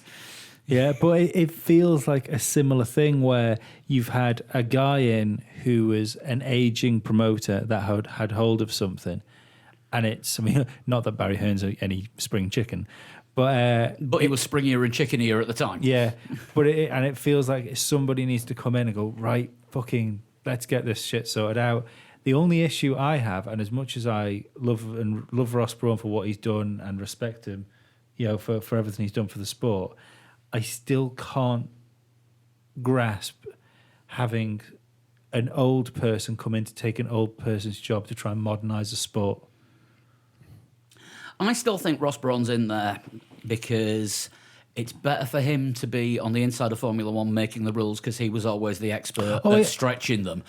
do you not feel that he should be on an advisory panel? And I personally think that when the talk was going on about Christian Horner taking a more of a Bernie role, I think that might have been the move for the guy to do it. I think when Liberty took over, I think it was very clever of them to get Ross Brawn in, a man who's well known in the sport. Oh no, I think I think it's right for him to be involved. Because but he should. Who would he be advising? That's the thing. Christian Horner. Yeah, but Christian Horner is still boss of Red Bull. No, yeah, he might not have wanted to become Bernie. I think he did want to become Bernie. There was far too many meetings with him sat next to Bernie, like with pictures that were taken through glass, for this to be an accident. You know, with no other team bosses around. There were also far too many. I can neither confirm nor deny that I'm in negotiations. And when your age can go into somebody else's age as a whole number 6 or 7 times, it's very difficult for you to be best friends. Tell that to your cat. That might be the problem, that he was Bernie's appointed successor. Probably. Yeah, and Liberty probably. didn't see things that way. Yeah, don't get me wrong. I'm sure Ross Brawn has all the goodwill in the world, and he'll probably do a very good job. But I do, and you wonder, definitely need a Ross Brawn type who understands well the loopholes and where the teams are going to find them, and understands the effects of squeezing the front wing by 5 millimeters and allowing or disallowing barge boards to bend over a bit and things like that. And what it's going to do to overtaking, and what it's going to do to how you can follow. A man who has designed cars in the past, And I don't think Christian Horner would have that. That's why I think Ross Brawn should definitely be there, like is in some capacity. But I wonder whether only because he's been so embedded in Formula One for so long. And people that have been in that position, I think it takes rarely want change. Yeah, I think it's good as well that Ross Brawn had some time away from Formula One before he came back. That's a very good point. But Christian Horner going straight from being Red Bull boss to being in charge of making the rules might have been a bit shit. It'd be a bit like going from Brabham to making all the rules. Yeah. But that was 40 years ago. 38-ish years ago. Many. Yeah. Right then, driver of the day. Danny Ricciardo for me. Danny Ricciardo. One of the Red Bulls. Toss up for me between. Oh no, I'd like to change Toss my up vote. for me between Danny Ricciardo and Kimi. I think my driver of the day was Valtteri Bottas for continuing to prove me right. Hero and villain. Honourable mention for a hero for me then, in that case, Charles Leclerc. Villain, Valtteri Bottas for wasting a Mercedes seat. And hero, Valtteri Bottas for continuing to prove me right. You turned into some massive Bottas fanboy. A villain, But it's so meta. whatever the gremlins were going on in Sebastian Vettel's car, because we were promised a Vettel-Hamilton fight, and again, we didn't get it. Oh, yeah, but he had something rattling around between his legs at one point. And that was an FP2. Yeah. It's not what you think it is. No. It's down by my feet, and if it was that long, I'd be proud. I think he said. Maybe what was rattled around his feet was his fucking move to Ferrari and the future he had planned for himself. Who's your hero and villain, Paul? Hero, I'm going to say Danny Rick is the hero for Being Danny Rick. being Danny Rick, just getting it from 11th to 4th. Villain. Finishing. Yeah. Yeah, finishing in a Red Bull that didn't blow up. Yeah. Villain, whoever didn't tighten the screws on Ericsson's diffuser. I think I'd go for. Or whoever loosened the screws on Ericsson's diffuser. May have been Ericsson. I think I'd go for Ricciardo as the hero, and Verstappen and Ocon as joint villain, because that should have been a brilliant race with nothing overshadowing it. Yeah. Yeah, Verstappen should have been, taking his second win in a row. We would have been like, wow, Max is sort of coming of age now, isn't he? Proving he's a real good racing driver. I suppose the other reason he could be and a Mercedes villain. are world champions in constructors. Everyone's happy, but it wasn't the case. The other reason Max could be a villain is because after the first shove, Ocon's chin was totally exposed. Right, I'm trying to find the predictions. Brendan Hartley did well, didn't he? Getting involved. Oh, no, wait, no, he didn't. No. Brendan Hartley turned round and then walked off. Right, our predictions. I think actually the only driver to go up to them was Valtteri Bottas. Yeah, but He was just watching for a little while. well, Bottas turned up a little bit slow. That's weird, isn't it? Keep talking. The website's not loading. Oh, yeah. See, See, if he hadn't have said that, if he hadn't have said oh that, wait, we'd the be fine. website's Valtteri Bottas. Oh, for all the listeners, if they want to listen to more podcasts, they can go and listen to Musty Audio right now. No. Wait until the end of the.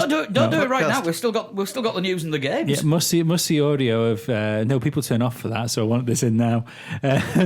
Musty Audio is now a network where there is Stock Continue, which you can go and look for, which is a video game podcast. There is Musty Audio, the show, which is the talk show podcast.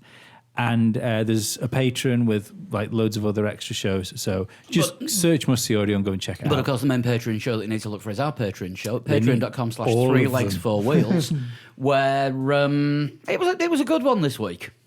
I thought so. Yeah, find out what I can and can't do with a passport. Yep. Find out what we all did this weekend. Yeah. Right, predictions for Brazil. I was wrong on all counts. Chris, you went for a Bottas win. No. Hamilton second. No. Vettel third. 1 point. Yeah. Dan, a Hamilton win. Vettel second and Verstappen third. 4 points. Made some ground up. Lee, a Hamilton win. Bottas second. Vettel third. 3 points for you. I went for a Verstappen win. Nearly. Vettel second and Raikkonen third. And Sean went for a Vettel win, Verstappen second, and Bottas third, 3 points. So, with one race to go, Dan, you're on 52 points. How many can you get at one race? Nine. You're officially out of the running. Chris, you're on 54 points. You are officially out of the running as well. Am I? Yes. Oh. Lee, you and Sean are both on 58 points. And I am on 64. Should be done and dusted, really. You'd think so. You need to outscore me. Yeah, should be done and dusted. You need snookers. So one race to go in So in Abu Dhabi. technically, I can still come second. Technically, second is completely up for grabs between all five of us, but it's a three-way fight for the win. On the listeners' prediction league, nobody got a maximum score again. Oh, I'd just like to point out something whilst you're having a look at that. William Hill allowed me to bet on a three-way, on a three accumulator thing of pole, fastest lap, and race win for Lewis Hamilton at 11-1, and they allowed me to bet 10 minutes after he got pole. Oh, unusual. So he'd already got pole, which nullified the bets for everyone else at that point. Did you So bet on it? Did you do it? I bet on it, yeah, 11-1. Did you get but the money? No, because he didn't get the fastest lap. Piss it. Bottas got the fastest lap in the end. Yeah. On our listeners' prediction league, 4 people got 7 points out of a possible 11. Wow. Andy Hicks, Jennifer Muller, Jake Whitlock, and Kara Heaney. Well done to all of them. Yep, still Bjorn von der Hoff is the only person to get the full house of top 3, fastest lap and pole. Do it again for Abu Dhabi, and I think we've got it sort of down to working now how we're going to run it for next season for the full year with prizes. Yes. There will be prizes for this. But go to the website, 3legs4wheels.com, and have a look on the game section. Put your predictions in for Abu Dhabi and see how you compare against us and everyone else. Should we have some news? Why We not? kind of already touched on the first story, but let's go into it in some detail. Some further detail, or what further detail we've got, because it's Alonso taking on the Indy 500 again. With McLaren. But this time it's going to be McLaren with Andretti support, not an Andretti with McLaren support. But that's going to be Honda engined, isn't it? I think it's going to be a McChevy. It can't be Honda engined after all of the fallout between McLaren and Honda. And Honda saying that they won't put an engine behind Fernando Alonso while he's still driving for Toyota, which he will be doing right same up time. until after because the WEC season finishes at Le Mans, which is after Indy. Well, I mean, surely the answer here is who supplies engines for Andretti? Honda. Honda. Well, it'd be Honda then. They're not going to bolt a Chevy into an Andretti just for McLaren. They would probably, prefer to supply Andretti than they would to Have not you- supply Well, Alonso. don't forget, this is actually going to be McLaren that are behind this, with just a little bit of support from Andretti. So are Renault going to provide Do it? we see Renault in IndyCar? No. Tag Heuer? I think there's Tag more Honda? I think there's more A chance. Kimoa engine. I think there's more chance of them running a Honda engine, but it just being a McLaren. Joe, like a Honda badged as a McLaren. If there's that, I don't actually think they do that in IndyCar. what? Yeah, but quite why? I know this might have been said, but I don't believe that if the option is all of a sudden there to stick your engine on Alonso's car going into IndyCar, I don't see. They will do that. Of course they will. Like the eyes of the fucking world were on Alonso in qualifying. Like, did you see the pictures from the pit lane? You know, when he went out to do his qualifying laps. Oh, yeah. It was like something from a fucking action film. Everybody stopped and watched.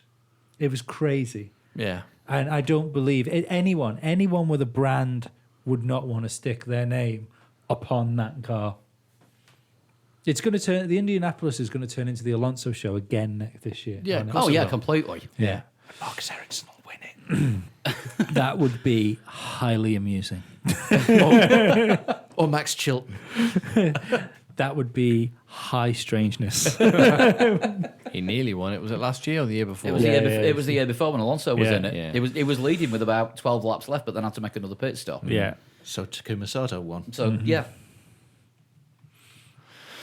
I don't know what to think about McLaren entering the Indy just for Alonso. It's almost a bit. It almost stinks of.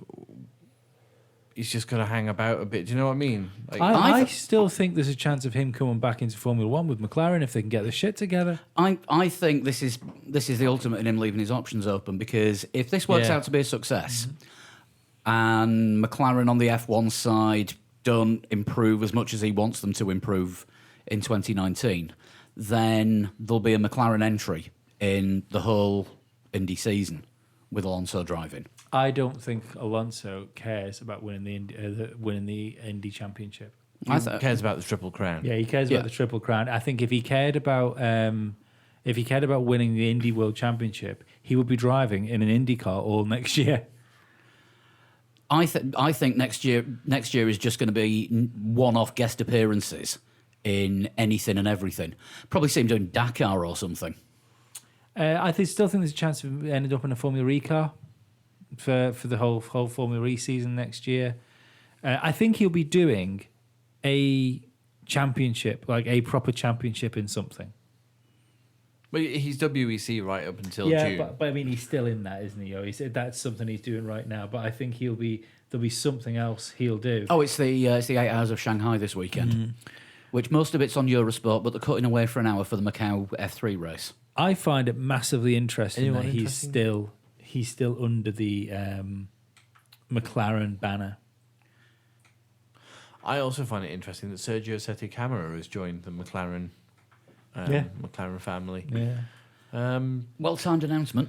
Just around about the Brazil Round about Grand the Prix. Brazilian Grand Prix, and if you saw his press conference just after when they announced it officially, I've not seen that big a press audience for a reserve driver. Well, his test and development is he even reserve driver for next year? He may be a reserve driver because he will have the super license points for it. Yeah. But he's quite far off in F2, isn't he? He's nowhere near the top at the moment. I don't think so, but So probably another year in F2. the drives he's been putting in have been good and solid. And when people aren't talking about Norris, Norris. Albon, Yeah. Markelov, Russell. then it's been Sergio Sette Camara. I think he is fourth at the minute, isn't he? But he's been about for a while in GP2, hasn't he? Couple of years now. Yeah. I mean, he wouldn't be the first GP2 driver that gets snaffled up by a Formula One team that never actually makes it to Formula One and just of course, Is he taking over from Nick De Vries? Because there's Nick rumours De Vries is off, isn't he? there's rumours about Nick De Vries going somewhere else. Mm-hmm. Again, he's another one that's being linked with one of the Ferrari simulator roles. Yeah. Maybe. He's got plenty of sim experience in McLaren because we've never let him near a car. I suppose it makes sense, doesn't it? Like all the big teams taking on like extra sim drivers, because when you're going into like what we're thinking of is going to be rule changes, who the fuck knows what's going to happen. But with limited testing, the more sim drivers you have doing stuff, the fucking better it's going to be. Especially when you can't do wind tunnels, you can't do CFD. Yeah. I don't think there's no restrictions on simulators that I'm aware of. Is there anyone interested in doing the Macau Grand Prix, Paul? Who you had a look at the starting list there? Just trying to find out who is in the F3 race. Mick Schumacher is. Let's have a look. Red Bull Junior Dan Ticktum. Mick Schumacher will be racing for Prima.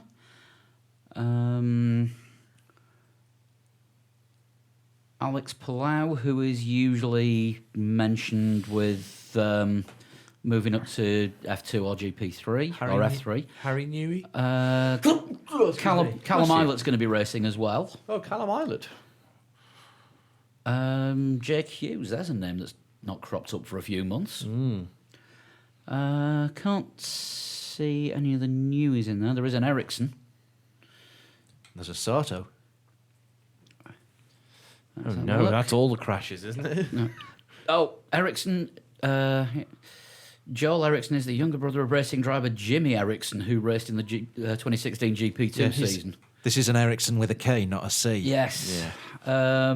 How about Arthur Leclerc? Is he here or is he? Nope, can't see him. But yeah, Macau's usually an interesting race. Dan Ticktum won it last year when he was in fourth going in at the start of the last lap because everybody crashed out in the last corner. Yeah, and Lando Norris finished second. Yes. That'll be on first thing Sunday morning, or third thing if you're Lee and get up at, when most people are going to bed. Mm-hmm. Let's have a look. What else have we got? So the rumours about Kubica going to Williams.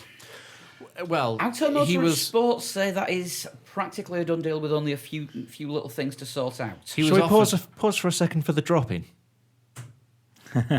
He was offered two roles. He was offered a role at Ferrari and he was offered a role at Williams. The role at Ferrari was to be reserve driver for next year, which probably means you won't get to drive the car ever. The role Unless Vettel rage quits. Yeah. Or Leclerc is terrible, and we don't think that's going to happen either. Might do. He's only just ahead of Marcus Ericsson, who last year Lee said was barely a driver. In fact, Ericsson qualified ahead of Charles Leclerc. So, his best option is a race seat at Williams, isn't it? Just in case that Williams is better next year. I don't think any driver on the grid would take a reserve slot for Mercedes or Ferrari over an actual race seat. Yeah. I think that's a good call, and this is the movie, isn't it? If it happens, if we wake up tomorrow and it's Williams confirmed Kubica for 2019. I don't think it's a good idea. Yeah. Yeah, but it's the movie though, isn't it? But I do believe he deserves the chance. I think the effort that's been put in for him to get back to the position to do what he's doing, I think it would be crushing for anybody to not be given the opportunity. I'd prefer to see it happen and not work out than not happen and wonder what if. So even the most cynical, horrible part of me can't fucking back. That's all of you. Most of me, can't back him not getting a drive. I'll be interested to see what's going to go on.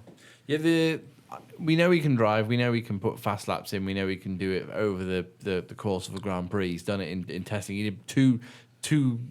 When he was with Renault, he did two lots of Grand Prix distance. We don't know what the fuel loads were. No, but he did two lots of Grand Prix distance. So regardless of speed, he was able. It wasn't one go though, was it? Yeah. He didn't do a whole race distance. He did two whole race Twice. distances. Yeah, but I thought that was over. That was with stops in the middle. No, well, pit stops, with, yeah. with racing pit stops. Oh, right, okay. Yeah, he ran a double race in.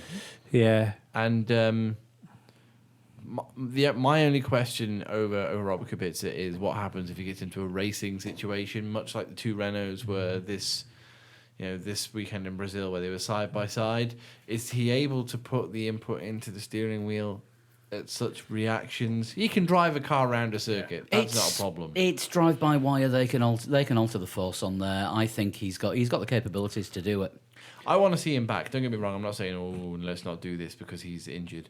I want to see him back because there will be movies made about this. And I mean, don't forget, since he started racing again, he was doing rallycross, and it's harder to turn a rallycross car than it is to turn a Formula One car. yeah, that's a good point. Because And- you're driving without the same amount of power steering on dirt. yeah, and the Three Legs Four Wheels movie, as we've discussed in the past, does finish with Robert Kubica pulling his visor down with his good hand over his Strong face in Australia. Well, if he did it with his not strong hand, he won't just hit himself in the face. Fortunately, he'll be wearing a helmet. Yeah, yeah. Well, I hope he gets to drive. It's again, if nothing else, it's another story going into hang next on. season. He's guaranteed to get a drive. Why? He's been on the show this year. Thanks He has. Yeah. Thanks to our friends at UK Motor Talk who managed to get an interview with him for the podcast. So George Russell on the show, 2019 Formula One driver. Yeah. Lando Norris on the show, 2019 Formula One driver. Robert Kubica on the show. Could we be 3 from 3? Dave Daddario on the show. I still think we'll see him on the grid come 2021. Facts Lewis are Hamilton. like people. We only like some of them. Hang on, boys. There's Lewis Hamilton on the show. Yeah. That He's didn't work definitely a Formula One driver. Didn't work out too badly for him, did it? What about Bias? Bottas, well, He's on the grid next year. he's on the And grid. that's no small miracle, if we're perfectly honest. Probably a good idea. Good job we didn't get Marcus Ericsson on the show, really, isn't it? Oh, see, could have got Joe Poe. He could still be there. Doing Well, the not grid even. walk. Technically on the grid. I think that might have ruined our statistics. Yeah, we should shut up now. Tell you what, we'll move on. Haas have announced Pietro Fittipaldi as the test driver For 2019. for 2019. Looks like they have dispensed with the services of passionate Italian-American Santino Ferrucci because he appears to have just disappeared. Good. See you later, you Yeah. strange, rude man. Gone. Bye. And Fittipaldi will also be testing in the postseason Pirelli test at Abu Dhabi alongside George Russell, who will be driving a Williams for the first time. And Yeah. Latifi, who will be driving a Force India Yeah, again, but is he doing FP1 in Abu Dhabi as well? I think he is. Yeah, I think teams are now looking at Latifi or Force India are looking at Latifi as a standby just in case something happens with one of their drivers. I'm not saying which. Well, I've only got one driver at the moment. Yeah. Yeah, there is that. We've already spoken about this. But yeah, it'll be good to see Fittipaldi on the grid at some point in the future. Hope so. It'd be good. And How's he done in the junior formula? he's been he was Ferrari Junior, isn't he? Yeah, he was doing WEC, and that's where he had the crash where he broke his legs in Right. Spa. He's been racing in IndyCar as well, and he's not actually been all that bad. He's only about 18, 19, is he? Something like that? Yeah, he's had a couple of IndyCar races, and Yeah. I think he's all right. His name has got him Where a he leg is, up, yeah. but his ability Does has he have a kept. Brazilian racing license or an American racing license? I'm not entirely sure, but he is US born, so I think he does qualify for a US racing license, Right. which has won an American driver. Yeah. And that's going to be the best bet. I think he is the best that's available with an American racing license. And he is Emerson's grandson? Or? Yes. Right. Got it. Yeah, otherwise Emerson really did keep busy. Yeah. Yeah. Wonder what the chances are of Kubica getting FP1 if he gets signed. Yeah, nobody's made any announcements for FP1 in Abu Dhabi. Obviously, we're going to see Lando driving one of the McLarens. Yeah, he'll be in something. Yeah, I wonder if George. It depends if George Russell takes one of the Williamses. I don't. George has imagine got the young driver test, hasn't he, for them? Yeah, after, but I don't, after. yeah, that's a good point. Yeah, I think teams can only replace one driver in FP1. Yeah. I don't think they replace both race. Both No, race yeah, I seats. think you're right. So, but that would make sense if George has got the like the young driver test, and they sign Kubica to get him in FP1. Yeah. Which, by the time you listen to this, may or may not have happened, and I may or may not have done a jump cut. Yeah, it feels and smells like Tuesday news, doesn't it?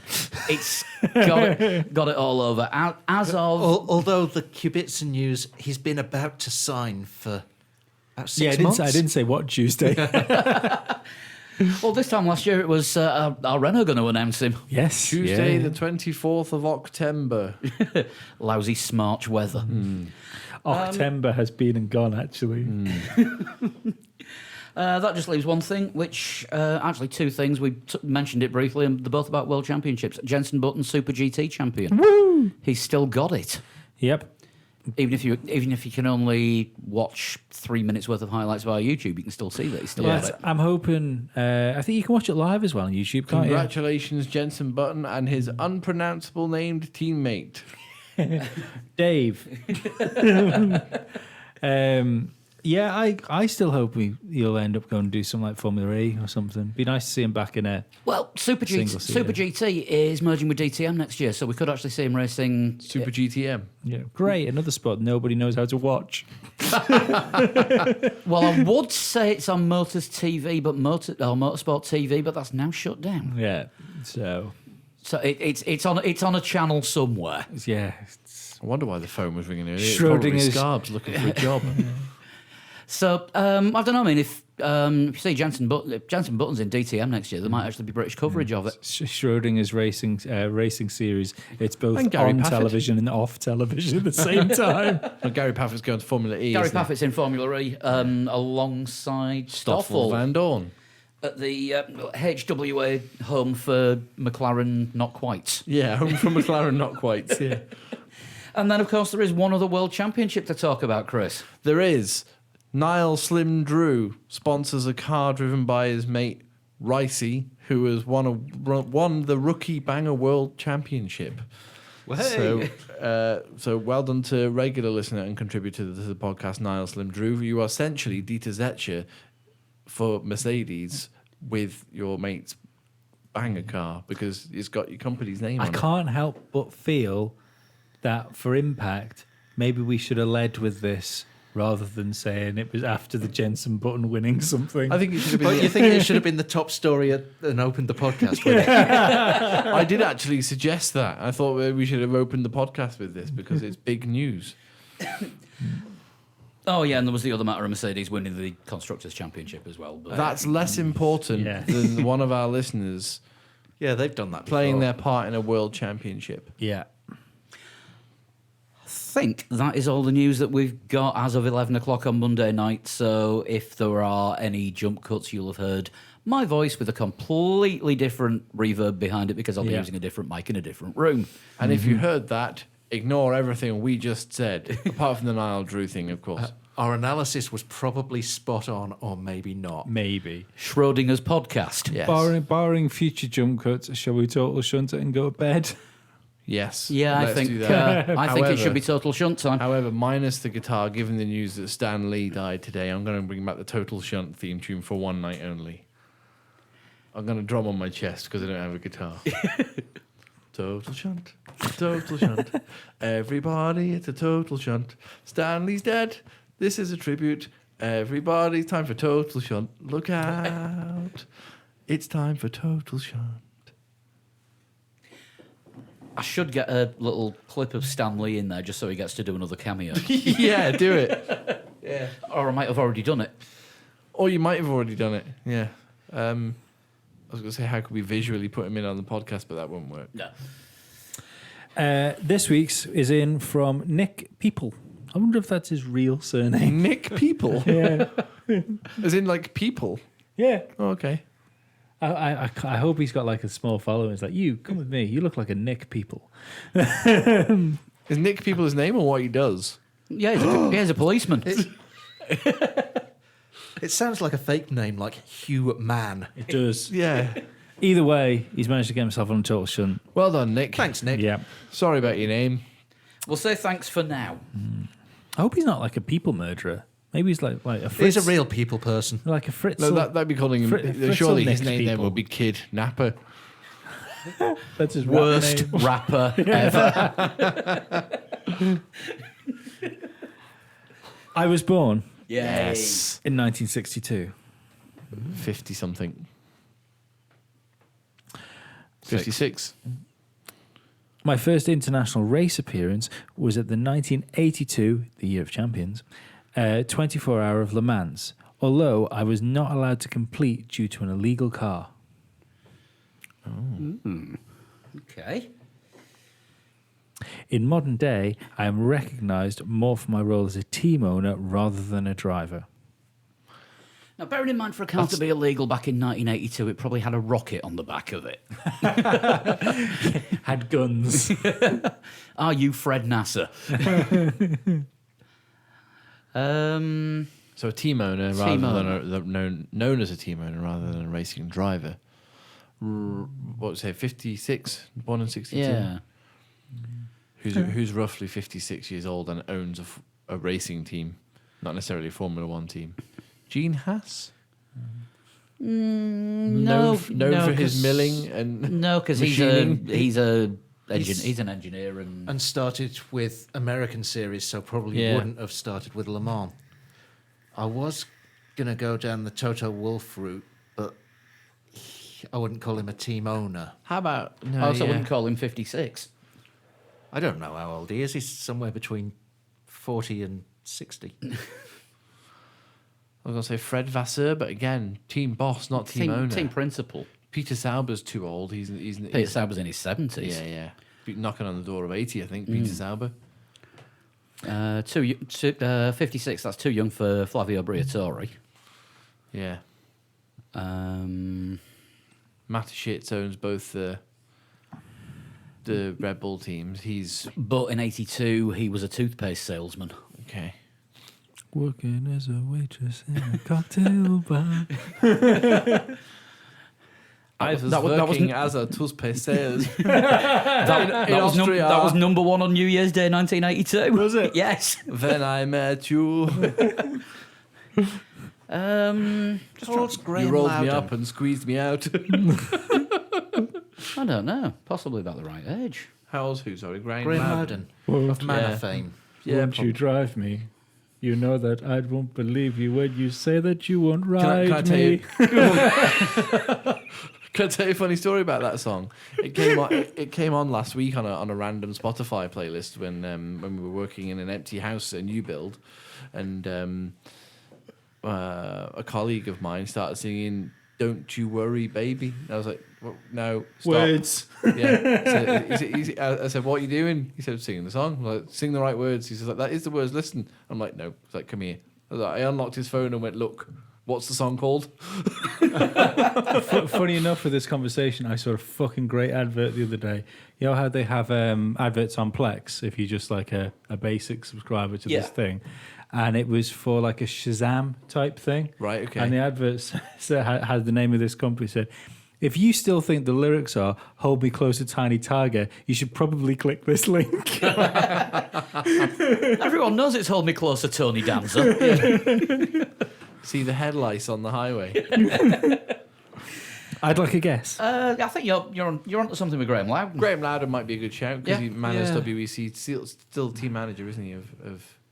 I mean, he's been around at Manor for God knows how long because But Manor is now not Manor there, is it? It's a different Manor. he's been in charge of various manors. It's still named after the estate in Sheffield where they built the first car. Yeah. Shit just got real then, because for a split second I had a different total shunt and I changed my mind before I started doing it, just in case Flood had seen the one that I had chosen at the beginning of the No, podcast. I hadn't. No. And you almost got the rest of the questions for a different total shunt.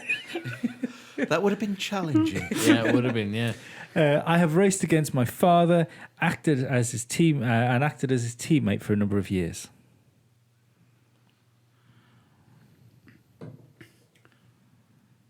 So, racing families, we could be looking at some form of Andretti. Yeah, Michael Andretti. Good luck with that. Who is a team owner. Michael Andretti's a team owner, although he was too young to be in Le Mans in '82. Been 20. What, Yeah, but 20 Michael Andretti wasn't Andrettis? 20 when in 1982. But that was his first race appearance, wasn't it? Not where he was Yeah, being what- a team owner. No, but I mean, What year was he born? a 62. He was a McLaren Yes. driver in '93.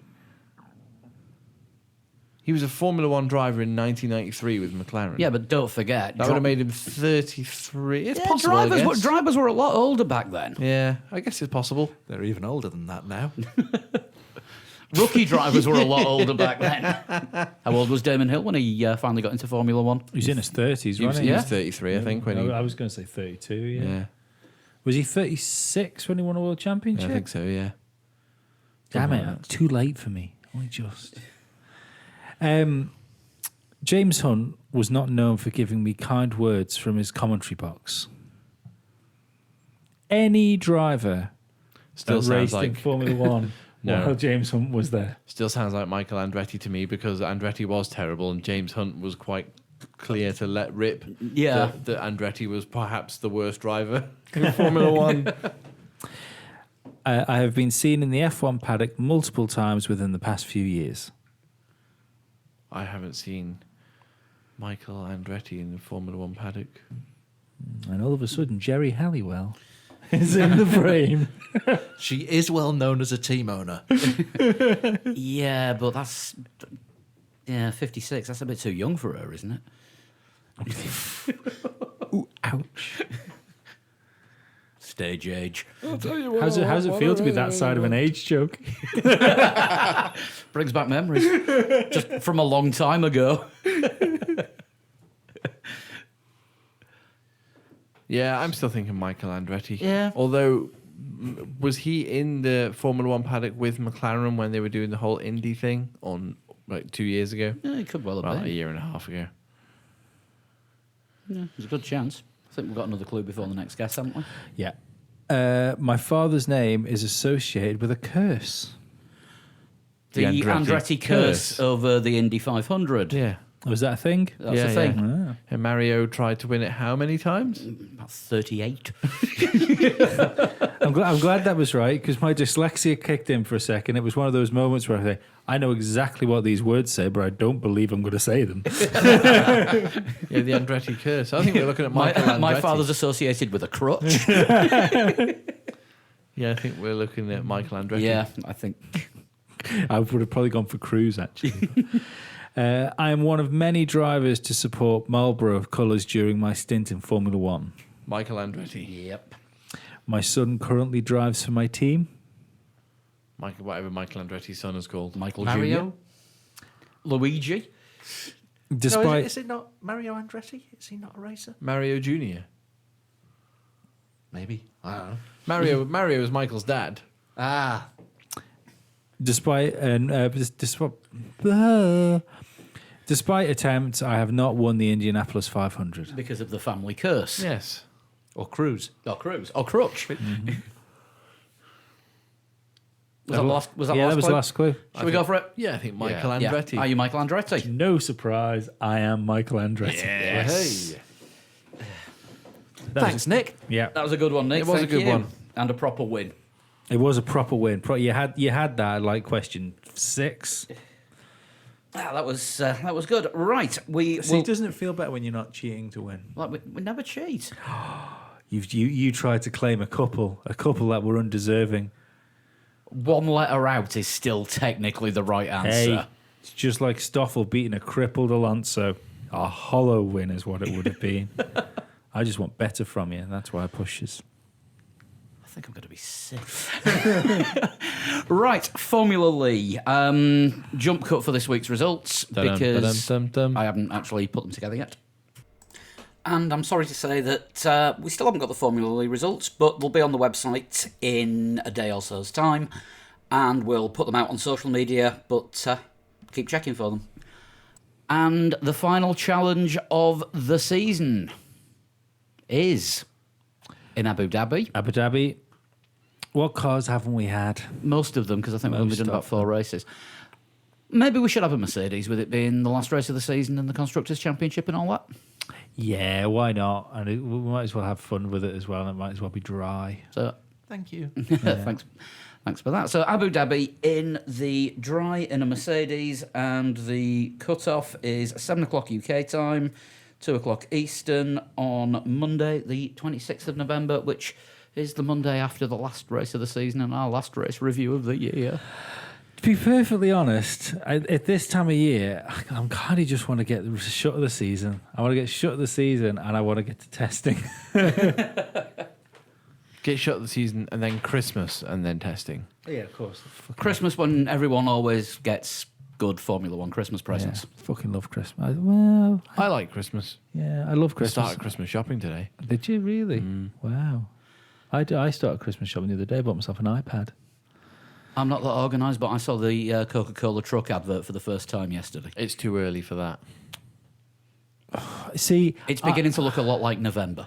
no, I'm Because good. it is. No, I'm good with November. I believe you can start getting like pre-Christmassy early November. Come the like 18th, 19th of November, all bets are off. I want fucking carols. I want tinsel. No, it's too early. Yeah. No, way too early in our house. Mainly because Sean's birthday is in 3 weeks, so we don't. Nothing Christmassy gets mentioned until after her birthday. The Yeah. 1st of It's December. not Christmas until Blue Peter light the first candle on the Advent crown. Yeah, it's Do the they still do that? Yeah. I don't know. the Yeah, first it's of only December children, they're is not allowed in the the studio now. 1st of December. I think is the earliest you're allowed to. No, Put your tree up. late December. You can put your tree Late up. December. Yeah, and That's by what- late But all November. the needles will fall off. Traditionally, it's supposed to be Christmas Eve Fuck real trees. if you want to follow tradition. We used to follow tradition in my family. Tree up on Christmas Eve. Tree up on Christmas Eve, Yeah.